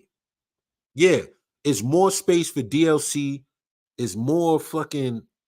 It's that. That's all. That's all PS5 is. It's just more powerful for them to create a more broken up game. Like it's just not. It ain't really what it's supposed to be. I'm not blown away by PS5 yet. I'll put it like that. I haven't been blown away by it. Maybe PC games is where it's at. You know what I'm saying? Because the shit these niggas be playing on PC be looking crazy. God of War. Yeah, they killed the dynamic of multiplayer. You could all be in the same room. They changed so much shit, bro. It's like it's just more expensive. Video games are just more expensive. That's it. Max Payne. Wow. Both of them. But like, why did nobody came out with a fucking Max Payne sequel yet? Like, that's the shit I be talking about. Niggas will make a classic game and then never make another one. Like, it's just like, and it's the same fucking 4 or 5 companies pumping out all the fucking games, and they all the same bullshit. You know what I'm saying? Yeah, I miss college sport games. No licensed players. It was just basketball or football, just straight up and down. You know what I'm saying? I feel like I feel like basketball and 2K being so tight with the NBA is what made it whack. You know what I'm saying? It's just a money thing now. Somebody needs to. This is an idea I had. I said it earlier. Somebody need to just make an NBA game or a basketball game that has nothing to do with the NBA and just make it the best gameplay possible. Allow you to customize your players, make your own teams, play online with good stability. And I think you would have a game that most people that play 2K would quickly play. Make that shit like 40, $50 or free or some shit and just leave it like that. Let niggas play at the Rucker, the Drew League, all of them fucking like classic leagues. It don't even gotta be the NBA. The NBA is trash. Let's be for real. The NBA ain't hitting like it used to be. The NBA ain't hitting like the NBA game ain't a selling point no more. The NBA game is kind of whack now. I don't even watch games no more. I used to watch games every Tuesday, Thursday, and Friday religiously. TNT, I don't even watch fucking games. I just watch highlights and nigga get dunked on. Oh, I watch old highlights of like Kobe, Jordan, like old shit. I don't even watch these new niggas come down court chucking a bunch of fucking threes and shit. I don't even like that shit. They should come out with a big three game, like something, fam. Like the NBA game is not good anymore. You know what I'm saying? It's only like 5 really decent players I like to watch. And the rest of these niggas is like nobodies. You be watching the team now and you be like, who the fuck are these niggas? Like, you don't know who these people are playing. It's just superstars and a bunch of nobodies that shoot threes and shit. That's all. You know what I mean? It's how many superstar niggas is really nice in the NBA? Like 10? And everybody else is just mid as fuck. You know what I'm saying? Like the NBA is fell off so hard. You know what I mean? They don't everybody score 50, everybody chucking 15, 23s a game trying to be like Steph. Come on, man. Come on, man. Only nigga I like seeing play ball is Giannis Antetokounmpo. I like watching Giannis bully these bitch ass niggas. You know what I'm saying? I like how he play. He don't give a fuck about none of these niggas. He ain't trying to be cool with them. Fuck you. He ain't with all the buddy shit. He just go in there and just destroy these niggas. I like Giannis. He played like he from the 90s in 2023. That's why he be doing them so dirty like that. LeBron, I wouldn't say LeBron is trash because I watch like old LeBron highlights and that nigga is nice, but I just don't like him as a person. He's kind of corny. I don't know. Kyrie is nice with it. I like Kyrie. I like Steph's game when he started doing more shit than just shooting threes, being more a point guard. But I like KD a little bit too. But I don't know. I like Giannis, fam. I like Dame Dollar. He seemed like a real dude. That's what I go by. Like, is he a likable dude? Ja's nice, but he's not a likable guy. He's a cornball. Yeah, Ja Morant is a fucking lame. I do not like that dude. He's a cornball. Yeah, the last dude was like motherfucking Allen Iverson, nigga. Like, Ja's just corny. Ja's just a cornball. That's what his problem is. He's just a corny dude. He think he's cooler than he actually is. I like Jimmy. He played like somebody from the 90s. He don't give a fuck about these dudes. You know what I'm saying? Zion should be good, but nah, that worked out. You feel me? I think when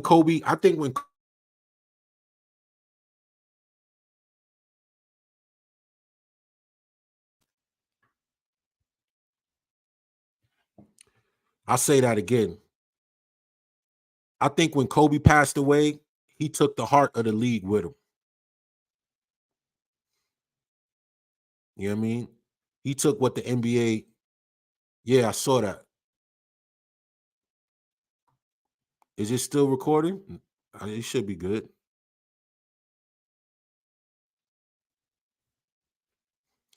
I saw it do something. I saw it do something, but I think it fixed itself. Kobe took the NBA with him when he left, yo. You know what I'm saying? When he left, he was the last of a dying breed. Kobe was the last of a dying breed. Rest in peace to that man. He took the whole NBA with him when he retired. I don't know what happened after that. You know what I'm saying? They still trying to act like it's Jordan, then LeBron. I'm like, nigga, it's Jordan, Kobe, then you could throw LeBron in anywhere you want to after that. I don't know how the fuck. I don't know when LeBron passed Kobe with less rings. I don't know how. You know what I'm saying? LeBron is I guess, a better scorer because he made more points, but he ain't a better player than Kobe. Fuck that. And he ain't a better winner than Jordan or Kobe. It don't mean he not good, but he not fucking with. You know what I mean? If Kobe, like I always tell people, if Kobe never caught that case in Colorado, he'd be still in the Jordan Kobe conversation. The NBA don't want to have that conversation because they know if they bring Kobe up, then somebody can attach that to the NBA brand. So they try to just kind of write Kobe out of it. You know what I'm saying? Yeah, they skipped Kobe because of that shit. The media switched up on Kobe. Remember, Kobe was the golden boy. The whole conversation was Jordan, Kobe, Kobe, Jordan. Then Kobe caught that case. Everybody started hating that motherfucker for a while. And then Kobe had some shitty seasons. And then he started balling like crazy. And then people kind of let him rock, but it never was the same after that. He lost his Nike shit and all that. The NBA never really fucked with Kobe like they should have. They kind of just, he was so good. You know what I mean?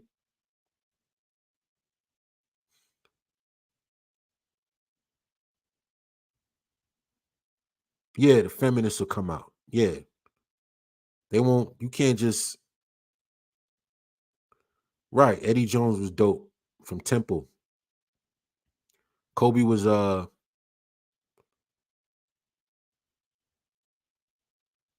I mean, the Kobe shit was kind of weird. Oh, yeah, of course, but, I don't, you know, they don't care about taking black men out when they messing up somebody's money. It ain't nothing. They don't give a fuck how famous we are. They'll take us the fuck out quick. You know what I'm saying? That's why most of these motherfuckers just shut the fuck up and play by the rules. Yeah, I remember Kobe did that. He lost his Adidas deal. He lost something.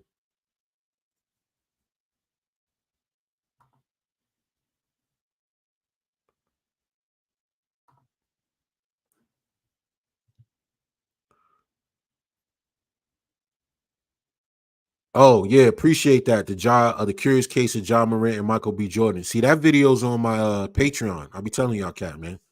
All the ill shit is like profound shit is on there. I got a couple of Patreon videos I'm gonna drop this week. I've been kind of focusing on this, getting this live shit up, but I don't know. I'm thinking about, like I said, I'm thinking about taking my videos off of YouTube and putting them all on Patreon, the last remaining videos on there, and reapplying for my Google shit, because that's why I don't got the pay, whatever that donation shit called. I forgot, add whatever it's called, where you could donate and shit. I don't have that because my page is shut down. Either I start a whole new channel or I reapply on this one, but I got to remove certain videos because they got copyrights and shit. So it's a whole thing. You know what I mean? It's a whole thing. I'm still thinking about how I want to do it, but I think I could do this live stream shit. I'm kind of going I got a lot of going on. You know what I'm saying? But I'm starting to get a little I'm losing gas, fellas. You know, we had a good conversation. We going on 3.5 hours, man. I think I'm ready to shut it down. I think I'm gonna make a second channel for real. I think it could I could build it up pretty quick, just doing lives and just being consistent. You know what I mean? Yeah, but y'all have a good night, man. This was a pleasure talking to y'all. Y'all guys keep me so entertained in the chat, man. You know what I mean? I just like reading y'all comments because it keeps me going, because we all kind of share the same sense of humors, and you know, we think the same shit is cool. You know what I mean? So that's what I like. You feel me? I was thinking about calling it Thinking Man's Podcast or something like that. I don't know if I want to use the word podcast, but yeah. I want y'all all to cover your six, man. Y'all know how I talk. Cover your six. Don't go out like Tory Lanez, man. The word of the day is situational awareness, fellas. That's the term of the night. That's tonight's lesson. Situational awareness. Put that in the chat. Situational awareness. Now you repeat that. Go out into the world with that on your mind. Do not go out like that. Thinking Man's Roundtable. That's pretty good too. Situational awareness. You know what I mean? Yes. Yes. We're gonna start building on all type of shit. Do not be like that guy. There we go. I noticed you guys was listening. That's good. You know, I know we got kind of off brand for a minute talking shit, which I enjoy. That's like my favorite part of the video, when we start going off into all type of random shit. You know, I usually try to start the video on subject, at least get the message out, and then we start having fun. You know what I'm saying? It's like, you know, get the work done, then you could bug out. That's how I look at it. You know what I mean? Then we can start joking around and talking shit. Thoughts of a thinking man, I could do that too. You know what I'm saying? I'm gonna come up with a dope ass name. Watch, it's gonna be some dope shit, some fly shit. You know, but I'm gonna wrap this live up, man. It was such a pleasure, man. Y'all support that Patreon. You don't got a Cash App if you feel like it. I don't really, you notice I didn't really ask for that shit. You know, I don't really care. You do what you feel in your heart, if you were entertained or whatever the case may be. And if you don't, I'm cool with that too. It's all good. You know what I mean? Yeah, I could just do Thinking Man's Templar. I probably just have to revamp the channel, fix it up, and then we could do something a little more, you know. Yeah. Ah man, y'all brothers have a good night, man. I'm gonna try to get some rest. My throat is getting a little hoarse. Knights of the Templar. You know what I mean? Later, my gentlemen, later, my brothers. Cover your six, please. And be safe, walk in faith. Keep the most high first. Yep. It's TMT. I'm out.